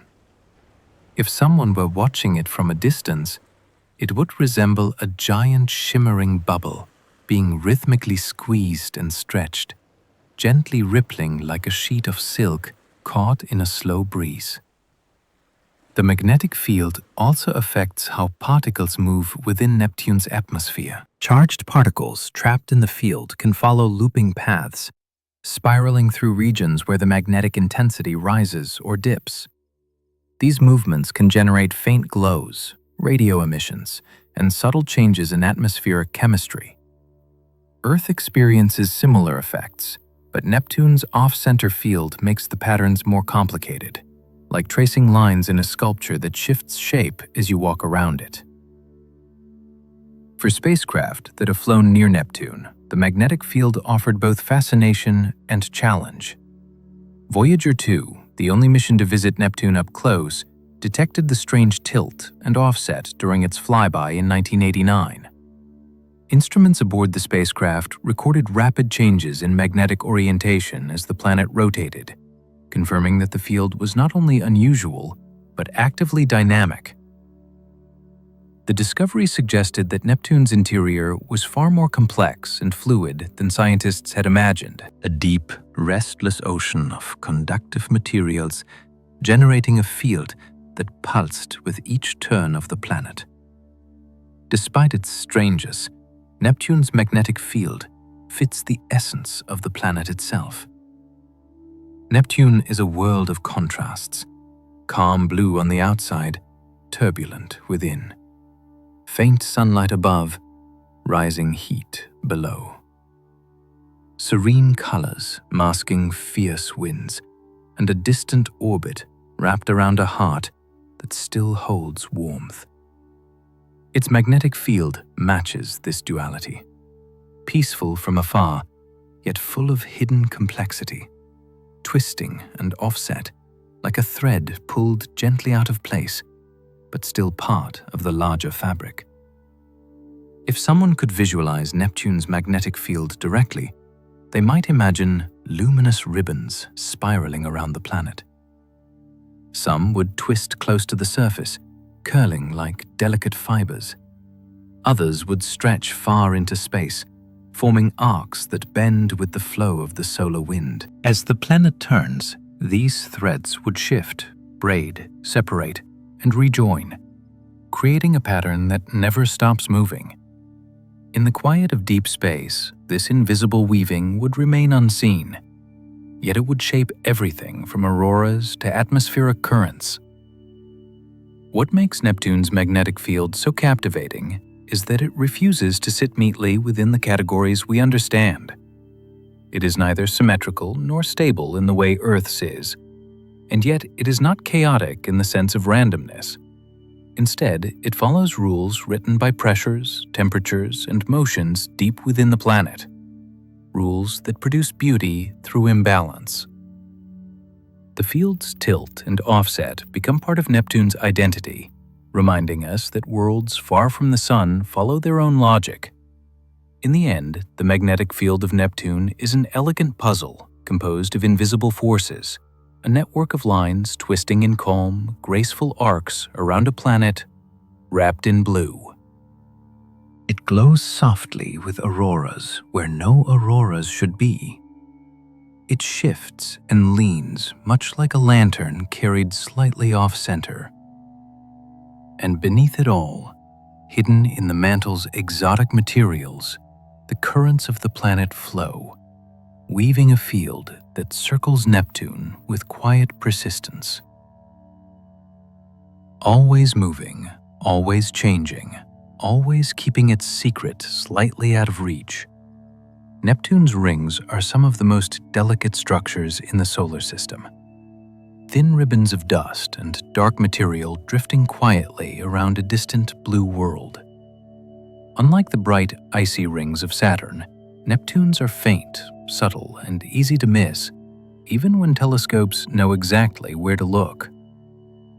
They circle the planet like whispers, present but only barely visible, as though they are shy about reflecting the dim light that reaches them. These rings do not gleam or shine. Instead, they resemble dark traces etched lightly across the sky, composed of material so fine and so shadowed that even powerful observatories struggle to see them. Their faintness begins with what they are made of. The particles in Neptune's rings are coated in dark organic material, likely formed when sunlight breaks down methane and other molecules in the planet's atmosphere. These carbon-rich compounds settle on dust grains, soot-like and light-absorbing, giving the rings a color that blends into the blackness of space. The particles are tiny, often no more than fragments of ice or rock coated with this dark material. Because they reflect only a small fraction of the sunlight that reaches Neptune, the rings remain nearly invisible from Earth, glowing only faintly in scattered light. Even large telescopes see only hints. From Earth's surface, Neptune itself appears as a small disk, far away and blurred by our atmosphere. The rings, so thin and dark, become nearly impossible to detect. Only when Voyager 2 approached Neptune in 1989 did humanity gain a clear first look. The spacecraft's cameras, positioned above the planet's glare and free from Earth's atmospheric distortion, revealed arcs of dust, thin, curved shapes shimmering faintly against the soft blue backdrop. These arcs are among the most peculiar features of Neptune's ring system. Unlike the continuous rings around Saturn, Jupiter, and Uranus, Neptune's rings are incomplete in places in several sections. The material clumps together into bright arcs, short, dense segments where dust and ice gather more closely than anywhere else. These arcs have names like liberté, égalité, and fraternity, chosen to evoke connection and unity. Though their behavior is anything but simple, each arc is a region where ring particles cluster tightly, held in place by forces that are still not fully understood. Between these arcs, the rings become sparse, thin, almost non-existent. The mystery deepens when considering how unstable such arcs should be. In a typical ring, particles spread out over time, smoothed by gravity and collisions until the material forms a continuous band. But on Neptune, something keeps the arcs gathered, preventing them from dispersing. It is as though invisible hands reach out in specific places, gathering dust grains and holding them together in clusters. These arcs persist for years, shifting slowly, but never smoothing out completely. The leading explanation involves the gravitational influence of Neptune's shepherd moons. These small moons orbit close to the rings, tugging on the particles with just enough force to herd them into place. Galatia, in particular, is believed to play a vital role.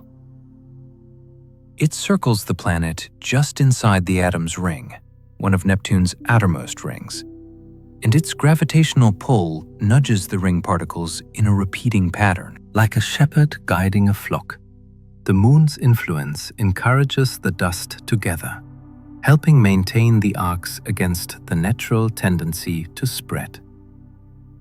The effect is subtle, but over time it becomes powerful, coring the particles into bright clusters that drift along the ring's path. Even with this explanation, the arcs remain puzzling. Shepherding can account for some of their stability, but not all. Something else may be working with the moon's gravity. Perhaps resonances between particles or tiny variations in Neptune's gravitational field. or processes involving collisions and rebounds unique to the dark, carbon-rich dust. Whatever the cause, the result is a set of rings that feels almost handcrafted. Each arc a delicate ornament drifting around a vast planet. Imagine floating far above Neptune and looking down on the rings. They would appear as thin, dark strokes curling around the blue sphere, more like shadows than solid structures. The arcs would glint faintly when they caught the sun at the right angle, small sparks against a backdrop of deep sapphire.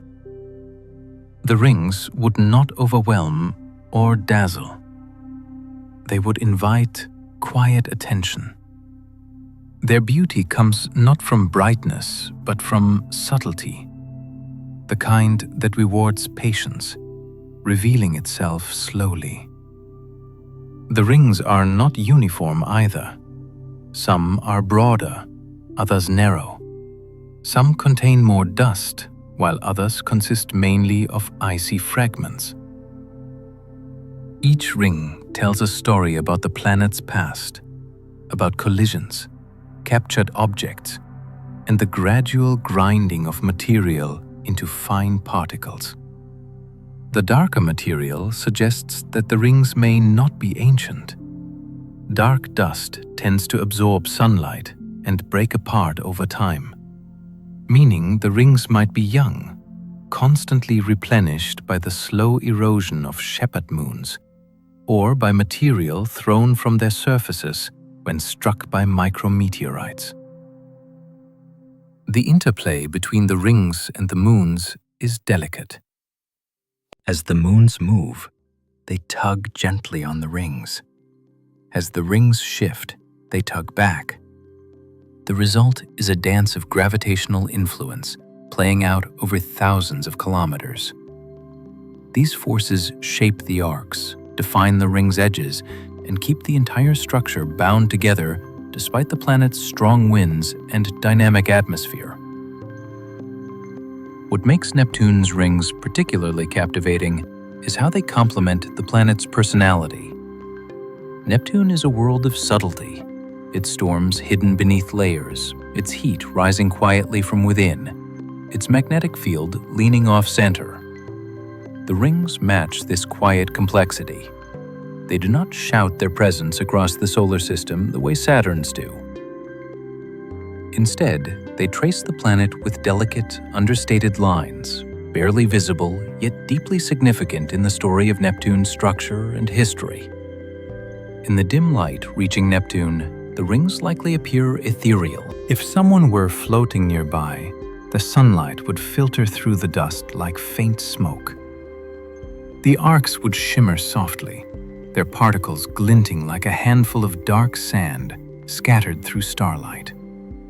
The rings might curve across the sky like the thinnest of halos, fragile and transient, illuminated just enough to remind you they exist, but never bright enough to reveal themselves fully.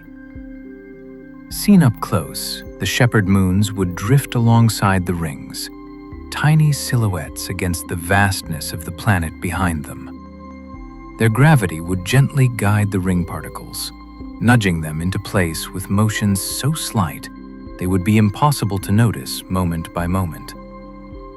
Yet over years and decades, these small moons sculpt the rings with quiet persistence, shaping a structure that endures despite the forces constantly working to pull it apart.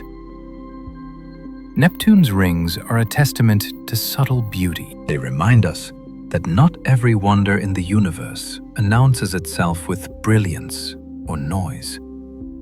Some marvels whisper rather than shout, lingering in the shadows, waiting for the right vantage point before they reveal themselves.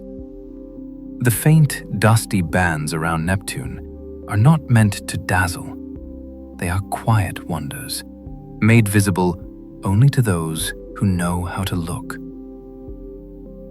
They are gentle strokes of darkness that circle a world of deep blue, adding texture to the silence of the outer solar system. Their arcs and curves remind us that even in places where sunlight fades and temperatures drop to extremes, patterns still form, guided by gravity and shaped by time. Neptune's rings are thin ribbons of softly drifting matter, circling a distant giant in graceful loops, barely visible, yet profoundly meaningful.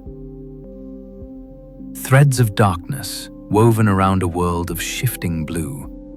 Triton moves through Neptune's darkness in a way no moon should. Instead of orbiting in the same direction that Neptune spins, it travels backward, circling the planet in a slow retrograde sweep that defies the rhythm of the rest of the system. This lone reversal is more than a curiosity. It is a clue, a sign that Triton was not born in Neptune's embrace. Its backward orbit suggests a dramatic past, one that likely began far beyond Neptune in the icy reaches of the Kuiper Belt. Long ago, Triton may have drifted through that remote region as a dwarf planet, orbiting the Sun in solitude before Neptune's gravity captured it. That capture would have been violent and transformative, reshaping both Triton's orbit and its interior. Since then, the Moon has been carried along like a reluctant companion, held tightly by Neptune, but forever marked by its origins in the deeper dark. Because Triton came from the Kuiper Belt, it carries the texture of that ancient frontier. Its surface shines with ices that tell of frigid temperatures and quiet, distant origins. Nitrogen, methane, and carbon monoxide frost its plains, forming pale, smooth expanses that stretch for hundreds of kilometers. Triton's crust reflects sunlight in muted tones, giving the Moon an otherworldly glow that feels more dreamlike than real. But beneath that quiet beauty lies a world in motion, one that refuses to behave like a frozen relic. Voyager 2 revealed the first hints of Triton's restless nature in 1989. As the spacecraft approached the Moon, it photographed something extraordinary. Dark streaks running across the icy surface as though someone had drawn sharp lines with ink. These streaks were not shadows or geological scars. They were trails left behind by nitrogen geysers erupting from below, sending plumes of gas and dark particles into the thin atmosphere. The geysers rose several kilometers before the winds carried the particles sideways, raining them down in long, straight lines that marked the direction of the breeze. It was the first time active geysers had ever been seen on a world beyond Earth, and they revealed Triton as a place where cold does not mean stillness.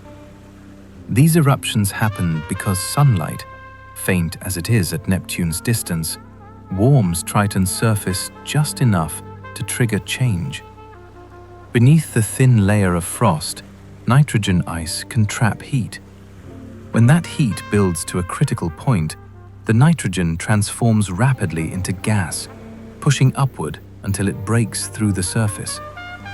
The result is a jet, quiet, powerful, and almost invisible, except for the dust it carries.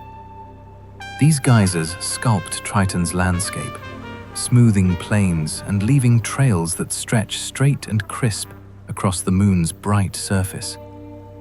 They are signs of an active world, shaped by cycles of freezing and thawing, a place where geology dances slowly beneath the cold. The atmosphere that carries those particles is astonishingly thin, almost weightless compared to Earth's. It is made mostly of nitrogen, with traces of methane, and behaves more like a delicate veil than a substantial layer of air. If you stood on Triton, the scoos would appear nearly black, even in daylight. Yet the atmosphere is thick enough to create winds, faint currents that carry particles long distances, shaping the patterns left by the geysers. These winds glide softly across the surface, picking up dust and laying it down again in strokes of gray and black. Despite its thinness, the atmosphere breathes with Triton's cycles of warming and cooling, swelling slightly during the long summer and contracting during the long winter. Triton's icy plains are some of the youngest in the solar system. They are smooth, bright, and nearly unscarred by craters, a sign that the surface has been renewed repeatedly. In some areas, the ice stretches out in sheets, broken only by ridges and ripples, patterns created by the slow shifting of the crust. In others, strange textures emerge, patches that resemble frozen lakes or fields of fractured glass. These features hint that Triton's interior may be warm enough to reshape the surface from below, pushing up fresh layers of ice or causing older layers to collapse and refreeze. The Moon's exterior may seem frozen in time, but its surface tells of change and renewal. Beneath these icy plains, scientists suspect a hidden ocean might exist. The idea comes from multiple clues. Triton's surface shows signs of geological activity, too much for a world expected to be dormant. The Moon's density suggests a mixture of rock and ice, a combination that could trap heat inside. And if tidal forces still need Triton's interior, even gently, they could maintain enough warmth to keep an ocean from freezing solid. This ocean, if it exists, would be sealed beneath a shell of nitrogen and water ice, locked away in silent dark. It might contain ammonia as well, which lowers the freezing point of water and makes liquid more stable. Triton could therefore hide as deep, salty, ammonia-rich ocean beneath its crust, a world within a world, preserved beneath the cold. If such an ocean exists, it would make Triton one of the most intriguing moons in the solar system. Oceans beneath ice have become some of the most compelling places to study in the search for life. Although Triton lies farther from the Sun than Europa or Enceladus, the same principles apply. Where there is liquid water, energy, and interesting chemistry, the possibility of something stirring cannot be dismissed.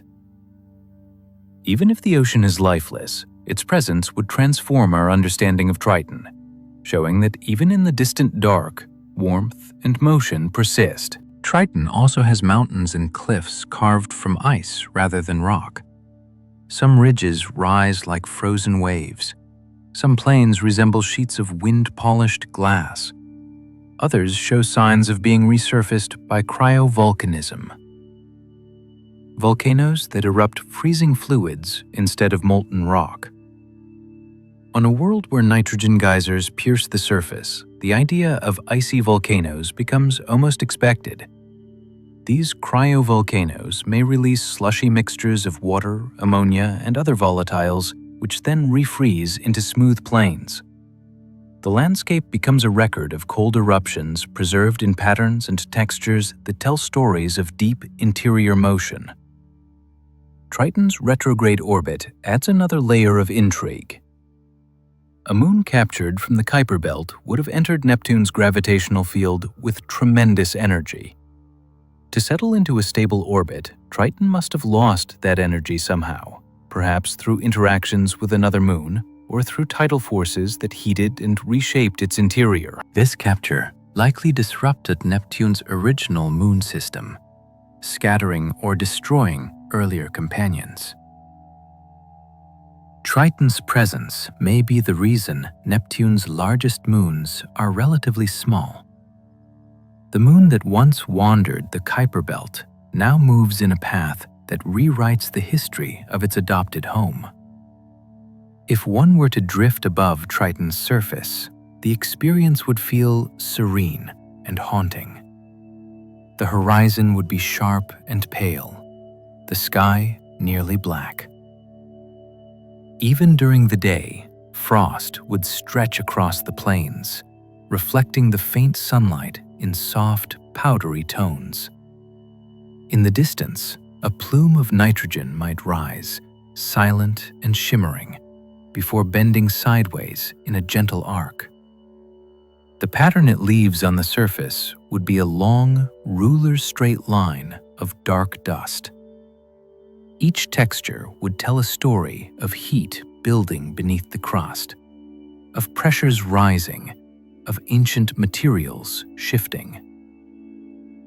Triton's beauty lies not in brightness or color, but in quiet contradictions. It is cold yet active, distant yet dynamic, icy yet possibly home to liquid water deep below. Its nitrogen geysers and smooth plains challenge the idea that faraway worlds freeze into stillness.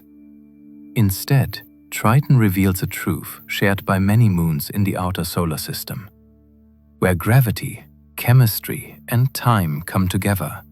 Motion can arise even in the coldest places. Among Neptune's moons, Triton stands alone. It is larger, stranger, and far more active than any of its companions. It carries the history of a captured wanderer, the geology of a restless world, and the potential of an ocean hidden beneath its crust. It reminds us that moons need not be quiet, and that even in the far reaches of the solar system, a world can hold mysteries that glow with quiet intensity. Triton circles Neptune in darkness, but its story shines, etched in ice, carved by geysers, and written in the slow, patient movements of a captured world, finding its place around a distant giant. Neptune is often celebrated for Triton, its strange icy companion, with a captured past and an active surface. But orbiting alongside that dramatic world is a quieter family of smaller moons, dim, irregular bodies drifting through the blue glow of Neptune's distant realm. These moons do not erupt with geysers or carry hidden oceans. They do not draw attention with bright surfaces or dramatic features. Instead, they move softly around their planet, ancient and weathered, shaped by time and silence.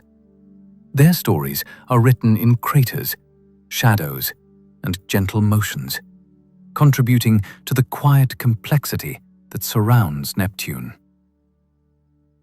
The largest of these lesser-known moons is Proteus, a dark, irregular world that looks more like a battered rock than a polished sphere.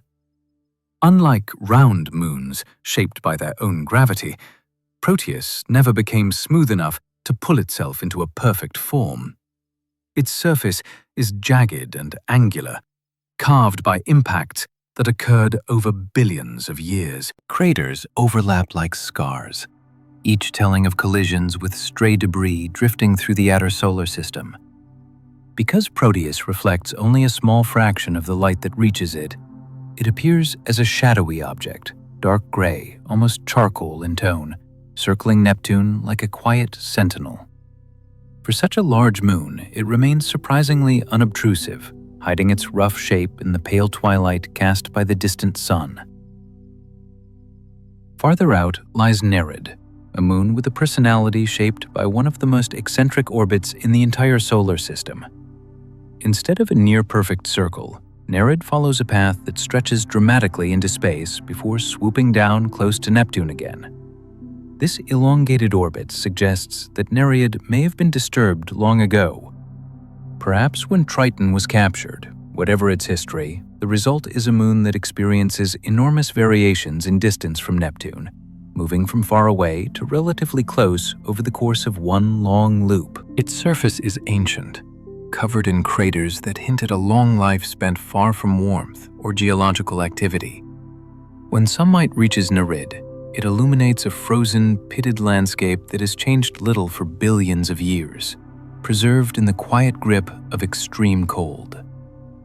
Closer to Neptune, several small inner moons drift quietly through the planet's shadowed region. Larissa is among them. A moon discovered decades ago, but only truly understood when Voyager 2 captured its image. Like Proteus, Larissa is irregular in shape.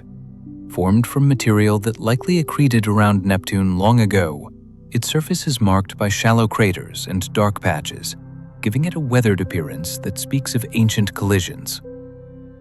Lissa's orbit is predictable and calm, guiding the Moon through the inner system like a stone carried by a slow river. Nearby is Despina, a moon that orbits within Neptune's ring system. Because it moves so close to the planet, Despina plays a quiet but important role. It helps shepherd particles in the rings, influencing their motion through gentle gravitational pulls. Despina itself is small and heavily cratered, with a surface that seems to have been shaped by impacts and long-term erosion. Even though it is not a dramatic world, its presence helps maintain the faint arcs and delicate structures that define Neptune's rings. It drifts steadily, a guardian of fragile material swirling in the planet's glow. Thiassa, another small inner moon, is even more irregular. Its shape does not resemble a sphere so much as a rounded block, as though it was once part of a larger body that fractured and reassembled.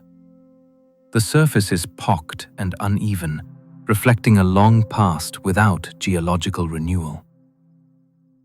Theia orbits Neptune quickly, covering great distances in short times despite the dim sunlight. It appears as a small dark object, racing along the inner paths of the Neptune system, held tightly by gravity, but moving with a quiet urgency. The most graceful relationship in this family, however, belongs to the pair of moons known as Nead and Thiassa. These two small bodies share a remarkable orbital dance, one of the most unusual in the solar system. Instead of circling Neptune independently, they move in a coordinated rhythm that prevents them from ever colliding. Nead's orbit lies slightly closer to Neptune, while Thiassa moves just outside. In most systems, this arrangement would lead to occasional encounters or instabilities. But here, the two moons weave around each other in a synchronized pattern that feels almost choreographed. The dance works because Nead's orbit is tilted slightly relative to Thialassa's.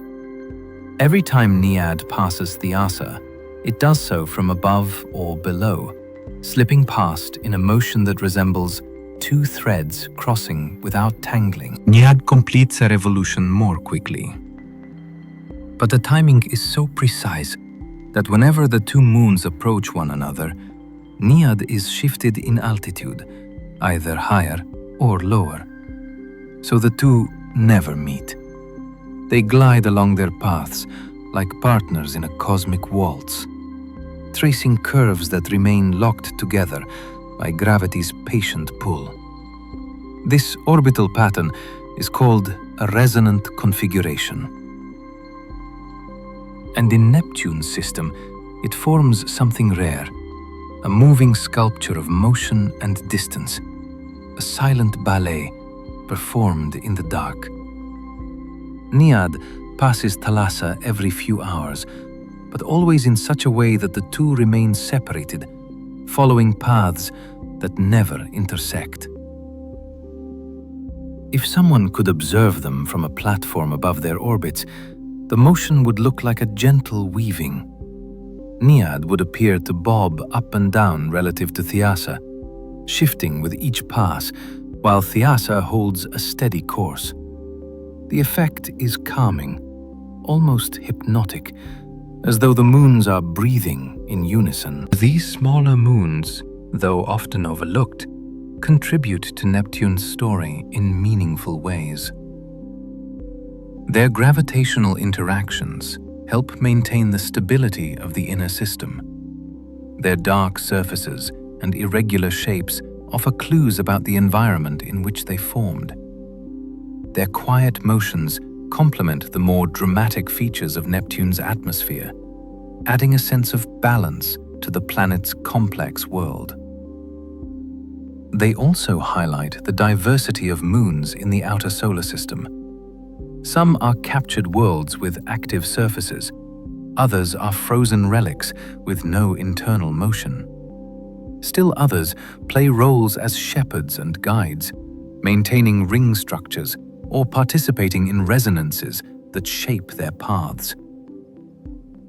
The moons of Neptune together create a tapestry of motion, fast, slow, eccentric, circular, tilted, stable, carried out in the thin, dim light of a sun more than 4 hours away. Imagine drifting alongside them. The light would be faint, casting long, pale shadows across cratered surfaces. Proteus would pass like a massive, dark stone etched with ancient lines. Naiad would glide in from far out, its elongated orbit bringing it slowly closer before carrying it away again.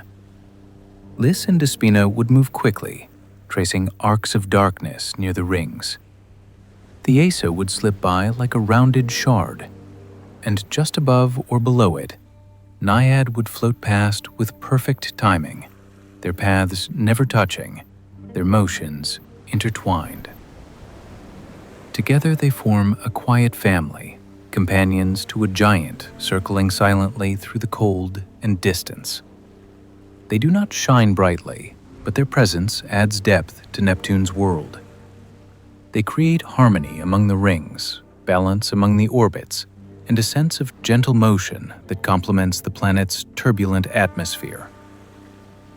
In their quiet way, each moon contributes a thread to the fabric of Neptune's system, drifting through dim blue light with steady calm. These small moons remind us that beauty in the outer solar system is not always loud or dramatic.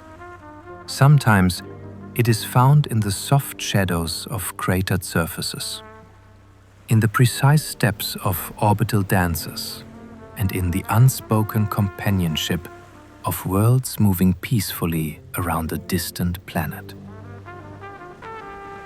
Their stories unfold slowly, in faint light and deep cold, offering glimpses into a realm where motion continues even where silence reigns. In the summer of 1989, a small, silent traveler arrived at the edge of the solar system after a journey that had lasted more than a decade. Voyager 2, having already swept past Jupiter, Saturn, and Uranus, approached Neptune with the calm persistence of a spacecraft that had seen worlds unfold beneath it many times before. Yet even with all its experience, this final encounter carried a special stillness. Neptune stood far beyond the warmth of the sun, wrapped in deep blue clouds and drifting through a darkness so complete that sunlight arrived as faint silvery strands. As Voyager 2 drew closer, that distant world sharpened into view, quiet, cold, and unexpectedly alive. By the time Voyager 2 reached Neptune, the spacecraft was more than 4 billion kilometers from home. Signals from Earth took hours to reach it, and its replies returned only after their long, lonely flight back through the solar wind. There was no room for error. Every command had to be correct, every observation had to count. And as the spacecraft approached the planet, its cameras opened a window into a realm no human had ever seen up close. The first images revealed Neptune's atmosphere in stunning detail. A blue so rich it seemed unreal, streaked with shifting clouds and swirling patterns. The faint haze that had made the planet look smooth from Earth dissolved under Voyager 2's gaze, exposing a world full of storms and motion. One of the most surprising discoveries was the Great Dark Spot, a vast storm nearly the size of Earth. It spun in the southern hemisphere like a shadow carved into the atmosphere, edged by bright methane ice clouds. The storm's sharp borders suggested a deep, powerful vortex, something that had grown in the cold darkness far from the sun. Nearby, Voyager 2 spotted a smaller, bright feature racing around the planet. Scientists nicknamed it the Scooter Cloud. It darted across Neptune's face with remarkable speed, carried by winds that howled faster than sound. Those winds, measured for the first time during the flyby, swept through the atmosphere with a force that defied expectations. Even with so little sunlight to warm it, Neptune's atmosphere churned with incredible energy, driven by the heat rising from deep within the planet. As the spacecraft drifted closer, it turned its instruments toward the rings. From Earth, Neptune's rings had been nearly invisible, faint bands of dust and dark material that blended into the blackness of space. Voyager 2's proximity revealed their delicate beauty. The rings were thin, uneven, and marked by bright arcs, clumps of material that refused to behave like typical ring systems. These arcs, like Lupete and Egalite, clustered together in mysterious patterns, held in place by gravitational resonances with nearby moons. In the spacecraft's images, the arcs glowed faintly like threads of smoke illuminated by a distant light. Voyager 2 continued on its path, slipping gracefully past Neptune, preparing for its encounter with Triton. As it approached the moon, the landscape transformed once more. Triton appeared pale, icy, and strangely smooth, its surface almost devoid of craters. The pictures revealed patterns that looked like frozen lakes, ridges that curled like fingerprints, and vast plains shaped by processes that seemed too active for such a cold place. Then came the discovery that surprised even the mission team. Triton was erupting. Dark streaks across the surface marked the paths of nitrogen geysers, jets shooting several kilometers into the thin atmosphere before bending sideways in the gentle winds. Voyager 2 captured these plumes in real time, proof that Triton was alive with geological activity. It was a world reshaped by internal heat. Not a frozen relic, but a dynamic moon that breathed through icy cracks. Each new image, each measurement, each silent frame of data returned from the spacecraft felt like a small miracle. Neptune's deep blue became clearer. Triton's icy plains unfolded. The shadows in the rings sharpened. The storm patterns shifted, and on Earth, scientists and engineers gathered around screens, waiting hours for each signal to arrive, knowing they were watching scenes no human eyes had ever witnessed.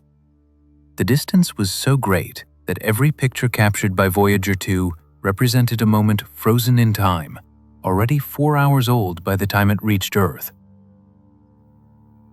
There was something profoundly emotional in the quiet way those images arrived.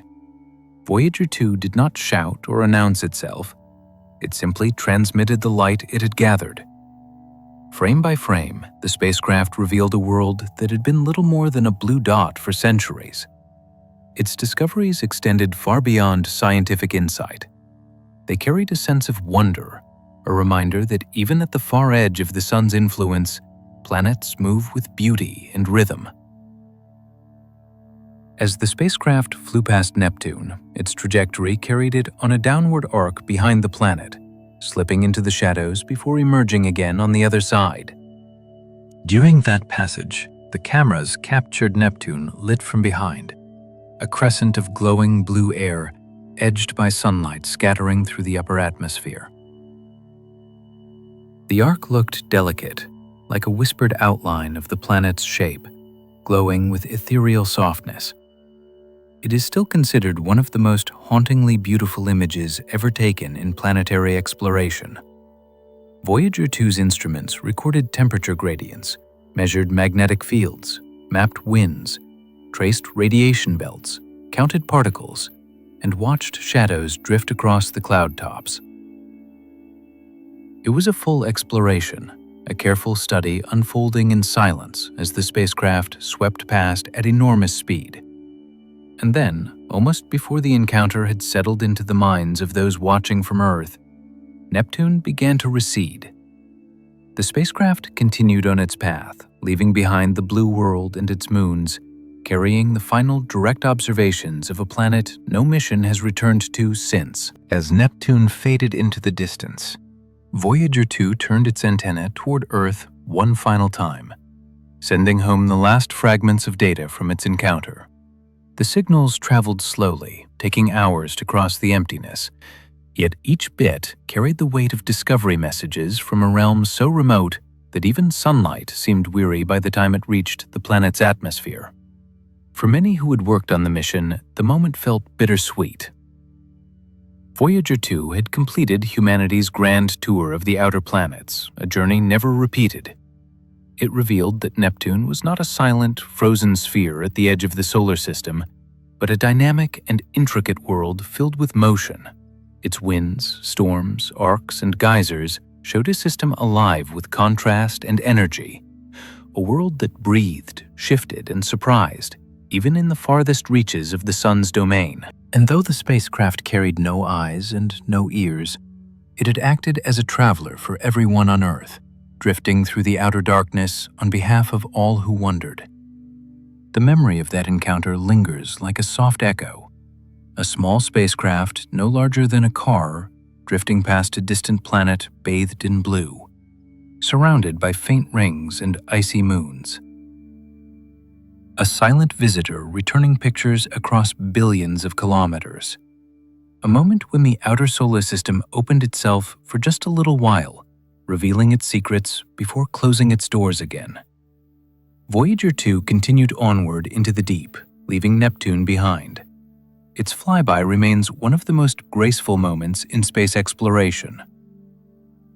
A quiet passing, a gentle revealing, a journey illuminated not by noise or spectacle, but by the soft blue glow of a planet touched lightly by sunlight at the edge of the solar system.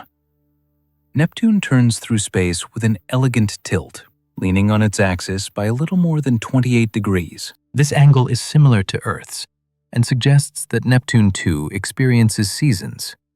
But on a world so far from the sun, seasons are not measured in months or years. They unfold over decades, shifting so slowly that a single season could last longer than a human lifetime. The planet's distant orbit stretches each journey around the sun to nearly 165 Earth years. And with that vast sweep comes an atmosphere shaped by time rather than quick weather cycles. Neptune's seasons drift like long breaths, each one lingering, expanding, and dissolving with quiet patience. Because Neptune is so far from the sun, the light that reaches it arrives faint and diffuse, more like a pale glow than a brilliant radiance. Even at noon, the sunlight would resemble the soft lighting of early evening on Earth. When this faint light shifts across Neptune's surface due to the planet's axial tilt, the effect is subtle but far-reaching. The hemispheres alternate between long, slow periods of gentle illumination and long, slow periods of dimming. The difference is not dramatic in brightness, but it influences the temperature and circulation patterns throughout the atmosphere. Neptune responds not with rapid swings, but with gradual transformations that echo across years. During a Neptunian season, clouds and storms adjust their behavior, guided by the slow drift of sunlight. In the hemisphere tilted toward the sun, methane ice clouds may brighten slightly as faint warming encourages condensation, while the opposite hemisphere cools even further, allowing deeper cloud layers to rise or fall. These changes do not happen quickly. Instead, they ripple through the atmosphere like waves stretching across an ocean of time. Each shift influences the next, creating patterns that can last for decades before giving way to something new. Astronomers watching Neptune from Earth have observed these long seasonal variations as gentle shifts in brightness and cloud formations. Over years, the planet's features subtly rearrange themselves, building bright bands in one hemisphere while darkening regions in the other. These cycles are slow and serene, with storms appearing more frequently at certain points and fading during others. The changes resemble tides moving through the sky, gradual, rhythmic, and far too slow to watch unfold moment to moment. Yet, when decades of observations are compared, the difference becomes unmistakable. Neptune's atmosphere is breathing through seasons that stretch across generations. One of the most fascinating effects of Neptune's seasons is the behavior of its storms. Some storms strengthen as the hemisphere tilts toward the sun, drawing energy from small increases in temperature or from shifting circulation patterns. Others weaken, shrink, or dissolve. Over many years, bands of clouds may migrate north or south by thousands of kilometers, guided by the invisible hand of the planet's rotation and sunlight. Researchers have documented bright cloud patches appearing suddenly in mid-latitudes, then dispersing as the atmospheric balance shifts again. These events unfold so slowly that each observation becomes a snapshot of a story that can be understood only when viewed over decades. Imagining Neptune's seasons is like imagining time slowed to a crawl. The blue and white patterns drifting across its surface do not rush or swirl with the urgency of Earth's storms. Instead, they move with the grace of a glacier, shifting so gradually that the changes appear almost static over any short period. If a person could stand above Neptune and watch it for years, they would see the atmosphere brighten here, darken there, twist slightly, spread gently, and then settle again. It would be like watching the shadows of clouds pass across a field, but stretched out over the length of a lifetime. The planet's axial tilt means that each hemisphere faces the sun for decades before turning away. When one hemisphere enters summer, the other slips into winter, with each season lasting more than 40 Earth years. Summer brings small increases in sunlight, which can alter the temperature of the upper atmosphere enough to encourage storm activity, or drives subtle changes in the height of cloud layers. Winter brings deeper cold, reinforcing the formation of high-altitude hazes and shifting the behavior of lower clouds. These changes appear faint in individual images, but when viewed as a sequence across decades, the atmosphere reveals its slow, patient transformations. Because Neptune emits more internal heat than it receives from the sun, its seasons interact with a constant stream of energy rising from below. This internal heat drives much of the planet's dynamic weather, including its fast winds and turbulent storms. But the seasonal shifts guide where and how that internal energy is expressed. During a long summer, certain atmospheric layers may warm just enough to change the balance between rising and sinking air, altering circulation patterns on a global scale. During the long winter, the opposite occurs, leading to changes in the distribution of storms, cloud belts, and atmospheric structures. The seasons do not overpower Neptune's internal heat, but they work in harmony with it, shaping the slow rhythm of the planet's outer layers. As the decades pass, the subtle interplay of sunlight and internal heat produces patterns that resemble broad brushstrokes of color across Neptune's surface.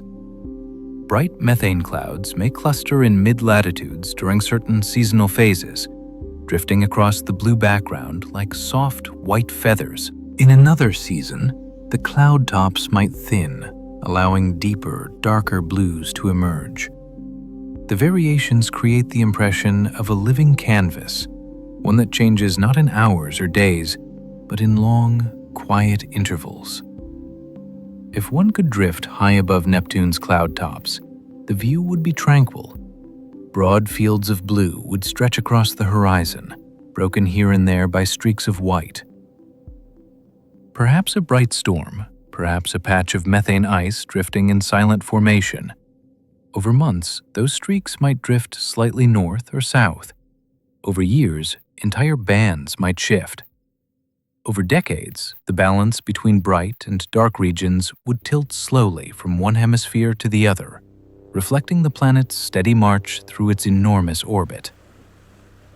During the late 1990s and early 2000s, astronomers using the Hubble Space Telescope documented changes in Neptune's brightness that hinted at the progression of its seasons. The planet grew subtly brighter in the southern hemisphere as it moved through its long summer, possibly due to changes in cloud structure and methane distribution.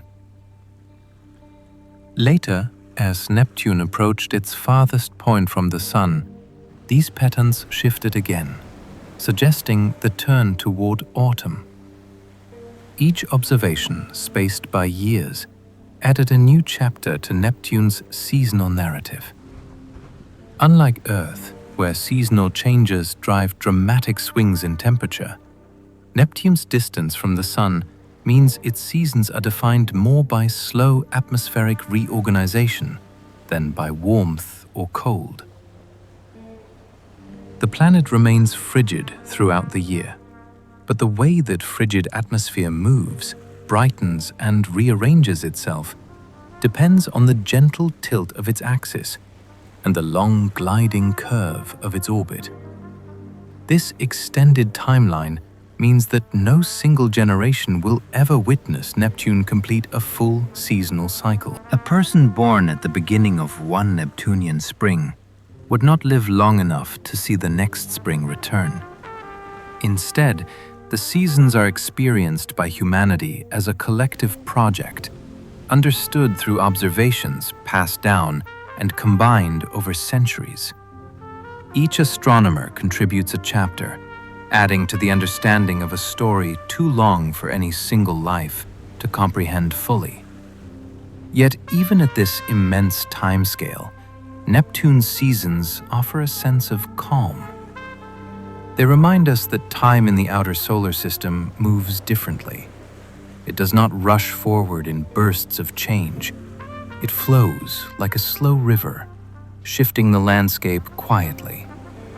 The planet's blue and white features drift through time with a serene composure, painting a picture of a world shaped not by haste, but by the patient interplay of light and darkness. In the dim glow of distant sunlight, Neptune turns, carrying its seasons through the centuries.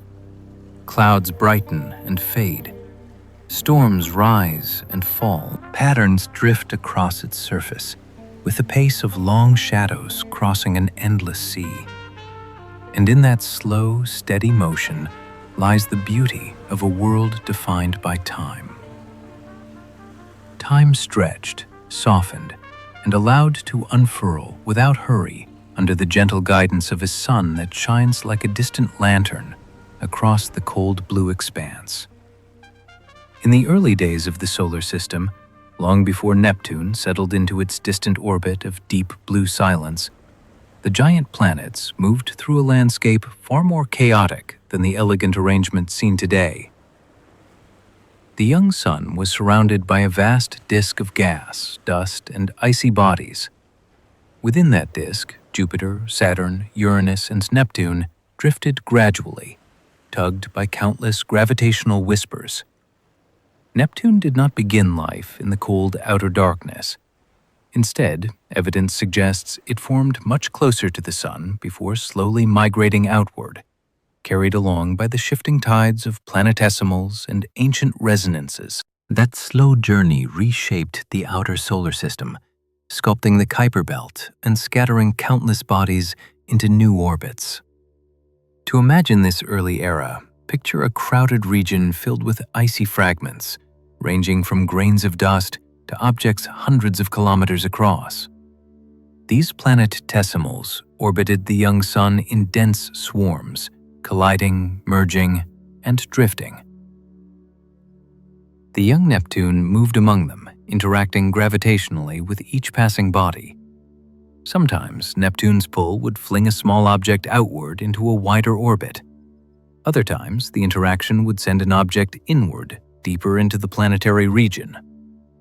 Each encounter carried its own momentum exchange, and over millions of years, these exchanges acted like tiny pushes. With each outward scattering, Neptune absorbed a slight inward tug.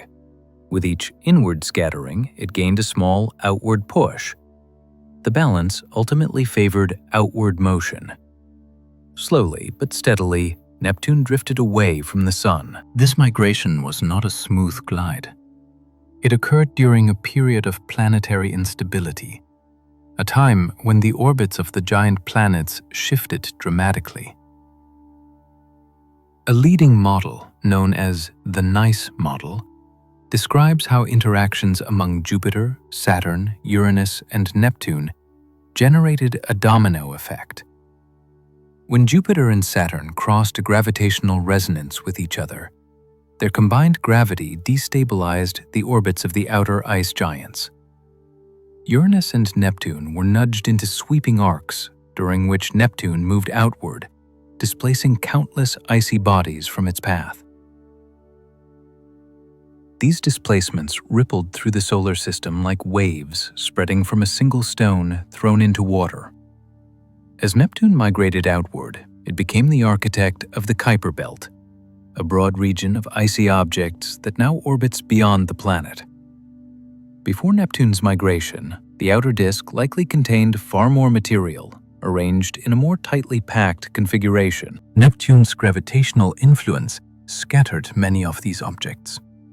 Some were thrown outward into highly elongated orbits, forming what would eventually become the scattered disk. Others were captured into stable resonances with Neptune, meaning their orbital period settled into simple ratios with the planets, like 2 orbits of a smaller body for every 3 orbits of Neptune. These resonances act like cosmic metronomes, keeping objects in long-term harmony with the giant planet's motion. One of the most famous examples is Pluto, which resides in a 3:2 resonance with Neptune. Despite crossing Neptune's orbital path, Pluto never collides with the planet because the resonance keeps both bodies in a stable dance, each orbit timed to avoid close encounters. This resonance likely formed during Neptune's outward migration, as the planet swept through regions filled with small bodies. Instead of scattering all of them, Neptune captured some into resonances where they remained safe, stable, and locked into cosmic rhythm. Not all bodies were so fortunate. Many were flung outward entirely, becoming part of the distant scattered disk, or even the inner or cloud. Some of these distant worlds may have been flung out of the solar system entirely, drifting now through interstellar space as planetary castaways. Each scattering event was a tiny exchange of energy, another infinitesimal nudge that slowly lifted Neptune into the orbit it holds today. The process unfolded over billions of years, shaping not only the Kuiper Belt, but the very architecture of the giant planets themselves. Throughout this long migration, Neptune's gravity acted like a sculptor's tool, carving order out of chaos. It created gaps and clusters, sweeping some regions clean while filling others with captured bodies. The Kuiper Belt we see today contains families of objects whose orbits still carry the imprint of Neptune's ancient passage. Some remain locked in resonances, their movements synchronized with the planet's rhythm across billions of years. Others occupy stable classical orbits that lie just beyond Neptune's influence. Still others inhabit peculiar tilted paths that hint at long-ago close encounters. To understand how Neptune created these patterns, imagine the early solar system as a wide, shallow pool filled with small floating objects. A large object passing through the pool, like Neptune, migrating outward, would create wakes, pulling some objects along while pushing others aside. Those caught in the right position might fall into step with the giant's motion.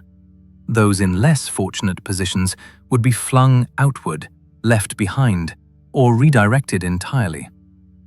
Neptune's migration produced ripples of gravitational influence that reshaped the entire pool. One of the most intriguing effects of this process is the existence of resonant populations beyond Pluto. Objects in the 2-to-1 resonance, for example, orbit the Sun twice for every one orbit of Neptune.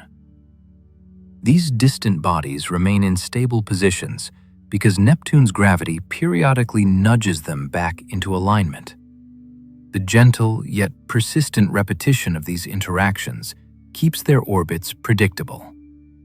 It is a quiet but powerful form of control, expressed not through force, but through rhythm. The story of Neptune's influence is not limited to the creation of resonant bodies. Its gravitational scattering sent shockwaves through the outer solar system that may have triggered the Late Heavy Bombardment, a period when countless asteroids and comets rained down on the inner planets, leaving craters still visible today. As Neptune moved outward and destabilized the outer disk, swarms of icy bodies were redirected inward. Many collided with Earth, the Moon, and the rocky planets, delivering both destruction and perhaps vital materials like water and organic compounds. Neptune's migration may have helped shape Earth's early environment in ways that influenced the development of life. Over time, as the giant planets settled into their final orbits, the outer solar system quieted. The scattering slowed, the resonances stabilized. The Kuiper Belt became a calmer region, filled with the remnants of the early chaos. But the structure Neptune left behind remains one of the most powerful pieces of evidence for its wandering past. The tilted orbits, the clustered resonances, the distant scattered objects, they are all fossils of motion preserved not in rock, but in orbital paths. Imagine watching this history unfold from a vantage point far above the young solar system. Neptune would appear as a glowing orb drifting outward, followed by shimmering clouds of icy fragments. Disturbed by its passage, objects would stream past the migrating planet, some falling into neatly timed orbits, others slingshotting outward into the dark. With each passing million years, the architecture of the solar system would become clearer, shaped by the silent interplay of gravity and motion. As Neptune found its place in the distant reaches, the system slowly settled into the arrangement we know today.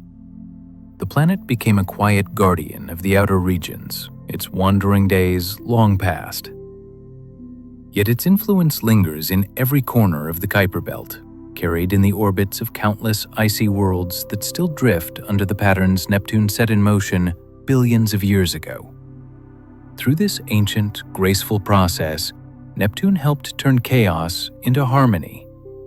Its migration wrote the outer chapters of the solar system story, sculpting a landscape of resonances, scattered bodies, and quiet stability. In that story, Neptune stands not only as a distant blue world, but also as a guide, one whose early journey shaped the paths of countless smaller worlds, still drifting through the dim blue light of the sun's farthest frontier. Neptune may drift in the distant quiet of our solar system, but its story reaches far beyond its own orbit. In recent decades, as astronomers have discovered planets around other stars, a surprising pattern has emerged. Many of these distant worlds fall into a category that mirrors Neptune in size and composition. Some orbit far from their stars, remaining cold and dim. Others circle much closer than Neptune ever could, becoming warm or even blisteringly hot. These warm Neptunes and hot Neptunes appear frequently in the catalogs of exoplanets, making Neptune not just a solitary blue companion at the edge of our system, but a blueprint, an archetype for a vast family of planets scattered throughout the galaxy. When astronomers first began finding planets around other stars, they expected to see rocky worlds like Earth or gas giants like Jupiter. Instead, one of the most common types turned out to be planets roughly the size of Neptune. Intermediate giants wrapped in thick atmospheres, many circling their stars in orbits far smaller than Mercury's. The diversity among these planets is striking. Some are close enough to their stars that their atmospheres simmer under intense radiation. Others lie in cooler regions, where temperatures allow clouds to form from exotic materials. These worlds are cousins to Neptune, but they live in environments Neptune never experienced. To understand these distant planets, scientists often begin with what is known about Neptune. Although Neptune is cold and far from the Sun, its size, composition, and atmospheric behavior offer a foundation. Its atmosphere is dominated by hydrogen and helium, with methane shaping its color and chemistry. The upper layers form hazes, clouds, and storms that respond to subtle shifts in sunlight and internal heat. These features help astronomers model how similar atmospheres might behave when exposed to different conditions. For a hot Neptune orbiting close to its star, sunlight might strip away hazes, heat the upper atmosphere, or break apart molecules. For a warm Neptune, clouds might form from silicate, metals, or unfamiliar compounds. The underlying physics, pressure, temperature, and chemistry remain anchored to what began as Neptune's story. Hot Neptunes present some of the most intriguing mysteries. Many have atmospheres heated to extreme temperatures where molecules rise, expand, or evaporate into space. Some show signs of atmospheric escape, trailing gas behind them like long, invisible comets. These planets challenge the assumption that Neptune-like worlds remain stable. Instead, they show that when placed near a star, a Neptune-mass planet can transform dramatically. Its atmosphere is shaped by radiation and stellar winds. Understanding how Neptune's own atmosphere interacts with cold, thin sunlight helps scientists scale those interactions to much more intense environments. Warm Neptunes, orbiting slightly farther out, reveal another side of this planetary family. These worlds may host clouds made from unexpected materials, tiny grains of silicate, droplets of exotic liquids, or mixtures of metals and volatiles. The temperature and pressure ranges in these atmospheres depend heavily on distance from the star, but the underlying structure often resembles Neptune's layered atmosphere, with deep mantle regions and thick outer shells of gas. When astronomers study the spectra of distant worlds, watching starlight filter through their atmospheres, they compare those patterns to what Neptune has taught us about scattering, absorption, and atmospheric chemistry.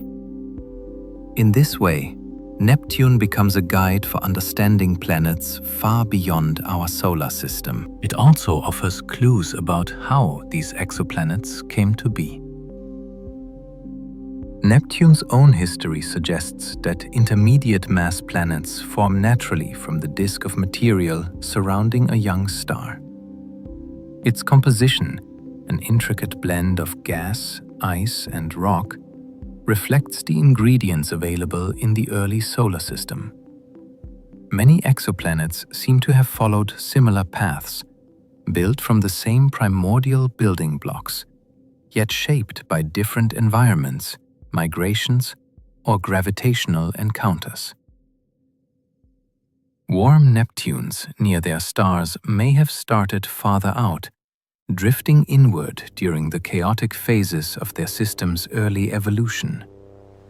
Hot Neptunes could be the remnants of larger gas giants that lost their outer layers, leaving behind a planetary core wrapped in a thin but heated atmosphere. One reason Neptune-like planets appear common is that the universe seems to favor their formation. They require enough material to grow beyond a rocky core, but not so much that they become gas giants. This balance is easy to achieve in many protoplanetary disks. Some planets accumulate more gas and grow into Jupiter-like giants. Others gather less and remain Earth-sized.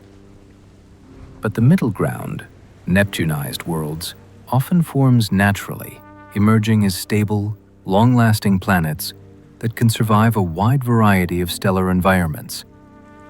From the perspective of distant observers, Neptune would itself appear as a classic exoplanet type. A medium-sized world wrapped in hydrogen and helium, orbiting near the edge of its star's habitable zone. Its atmospheric signatures, methane absorption, scattering of blue light, traces of clouds, would stand out in the spectrum. If an alien civilization used the same tools astronomers use today, they might study Neptune not for its distance from the Sun, but for its composition, temperature, and chemical fingerprints. Those fingerprints would help them understand their own warm or hot Neptunes, just as we use Neptune to decode the distant worlds around other stars. One of the most calming reflections about Neptune's role is how quietly significant it has become. It is not the brightest planet, nor the largest. It does not dominate the night sky. And yet, it sits at the crossroads of our understanding of exoplanets. Every time astronomers study a Neptune-sized world in another system, they lean on what Neptune teaches us about atmospheres under pressure, about mantles made of volatile materials, about chemistry shaped by distance from a star. Neptune's storms provide templates for the storms of warmer worlds. Neptune's clouds offer analogies for clouds made of unfamiliar compounds. Neptune's slow seasons, faint sunlight, and deep interior help shape the models that describe entirely different environments. As instruments improve and telescopes grow more advanced, scientists are beginning to map the atmospheres of exoplanets with increasing clarity. They look for water vapor, methane, carbon monoxide, and exotic molecules. They measure temperatures and wind speeds. They trace the silhouettes of planets as they pass in front of their stars, collecting hints about how their atmospheres scatter the starlight. And behind these interpretations lies Neptune, a quiet guide reminding us how gas and ice behave under different pressures and temperatures. Future missions may reveal even more. As spectral resolution increases, researchers will compare Neptune's atmospheric fingerprints to those of distant worlds, searching for patterns that match or deviate. In those comparisons, Neptune becomes a standard, a reference point. It helps answer questions such as, why do some warm Neptunes retain thick atmospheres while others lose them? How do internal heat sources shape weather on planets far from or close to their stars? What happens when Neptune-like planets migrate inward? What kinds of chemistry emerge in atmospheres with similar compositions but wildly different environments? The answers will not come from distant worlds alone. They will come from Neptune, the planet that drifts in quiet cold, yet carries within it a wealth of knowledge about how intermediate giants form, evolve, and behave. In this way, Neptune becomes a bridge between our own solar system and the vast, diverse collection of planets orbiting other stars. In the gentle glow of its blue atmosphere, Neptune holds a blueprint written in winds, clouds, and chemistry. That blueprint stretches outward into the galaxy, connecting worlds near and far. It reminds us that even in the distant reaches of our own system, the clues to understanding the greater cosmos can be found. Neptune is not only a world to be observed, it is a world that teaches, a world that reflects patterns repeated across countless systems. Its calm, drifting presence becomes a guide for decoding the mysteries of exoplanets, helping us read the stories written in the atmospheres of worlds we've never seen up close. Through Neptune, we learn that the universe repeats itself in broad strokes. Warm Neptunes, hot Neptunes, cool Neptunes. They all echo the same fundamental principles. And in that sense, Neptune's role extends far beyond its orbit. It becomes a key, unlocking the secrets of distant worlds that shine faintly in the light of suns scattered across the galaxy. The future of Neptune exploration begins not with rockets or engines, but with quiet ideas. Plans drafted in laboratories, hopes whispered through meeting rooms, and visions of spacecraft drifting through the deep blue light of a world no human has yet seen up close. Neptune sits so far from the Sun that any mission must travel for more than a decade before it even arrives. Yet, despite the distance, scientists continue to imagine orbiters, atmospheric probes, and landers that could someday reveal the secrets hidden beneath the planet's clouds and within the icy worlds that circle it. These future missions would push deeper into the unknown than any spacecraft has gone before, opening a new chapter in the story of the outer solar system. A flagship mission often discussed is a Neptune orbiter, an enduring explorer that would spend years circling the planet, studying its atmosphere, rings, moons, and magnetic field with gentle persistence. Unlike Voyager 2, which flew past Neptune in a single sweeping arc, an orbiter would remain in place. It would drift above the cloud tops, mapping the winds, watching storms form and dissolve, and tracing the faint arcs of the rings as they shift under the influence of shepherd moons. Its instruments could peer into the atmosphere layer by layer, revealing the temperatures, pressures, and chemical signatures hidden beneath the soft blue glow. For the first time, scientists could watch Neptune's long seasons unfold in real time, capturing changes that take years rather than hours. Alongside an orbiter, many mission proposals include an atmospheric probe, something small, sturdy, and built to survive a descent through Neptune's cold, high winds.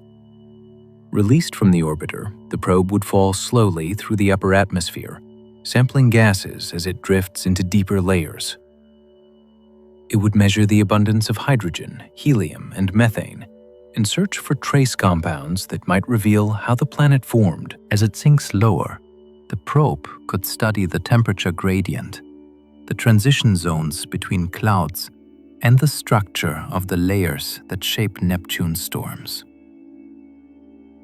Although the probe would only transmit for a short time before pressure silences it, the data gathered during its descent would offer a glimpse into regions no telescope could ever reach.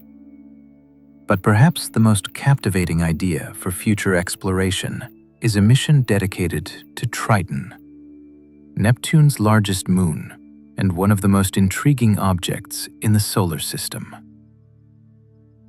Triton's retrograde orbit, nitrogen geysers, smooth plains, and possible subsurface ocean make it a target worthy of detailed exploration.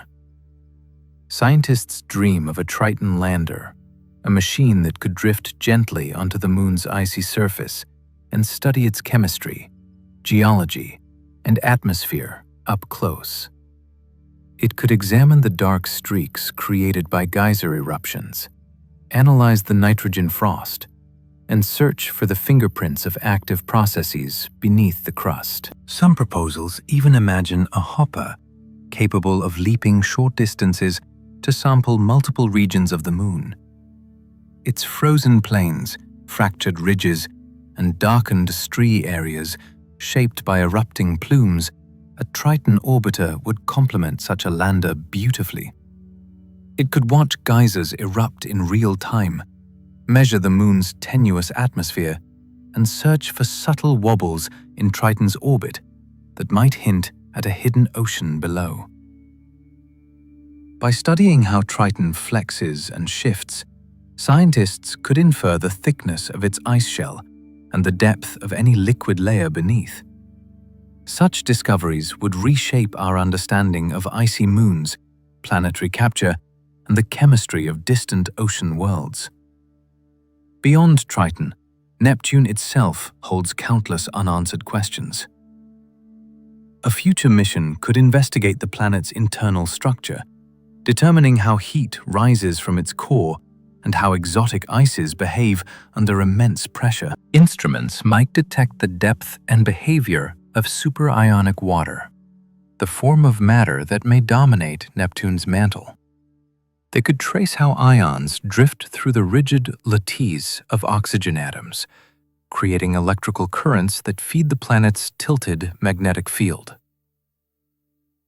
Understanding these exotic states of matter would have implications far beyond Neptune, offering insight into the physics of giant planets across the galaxy. The stability of Neptune's rings is another mystery waiting to be explored. An orbiter could watch the faint arcs change, perhaps even observing particle collisions or interactions with nearby moons in real time. It could track the shepherd moon, Galite, as it sculpts the atom's ring, and watch how dust flows from one region to another.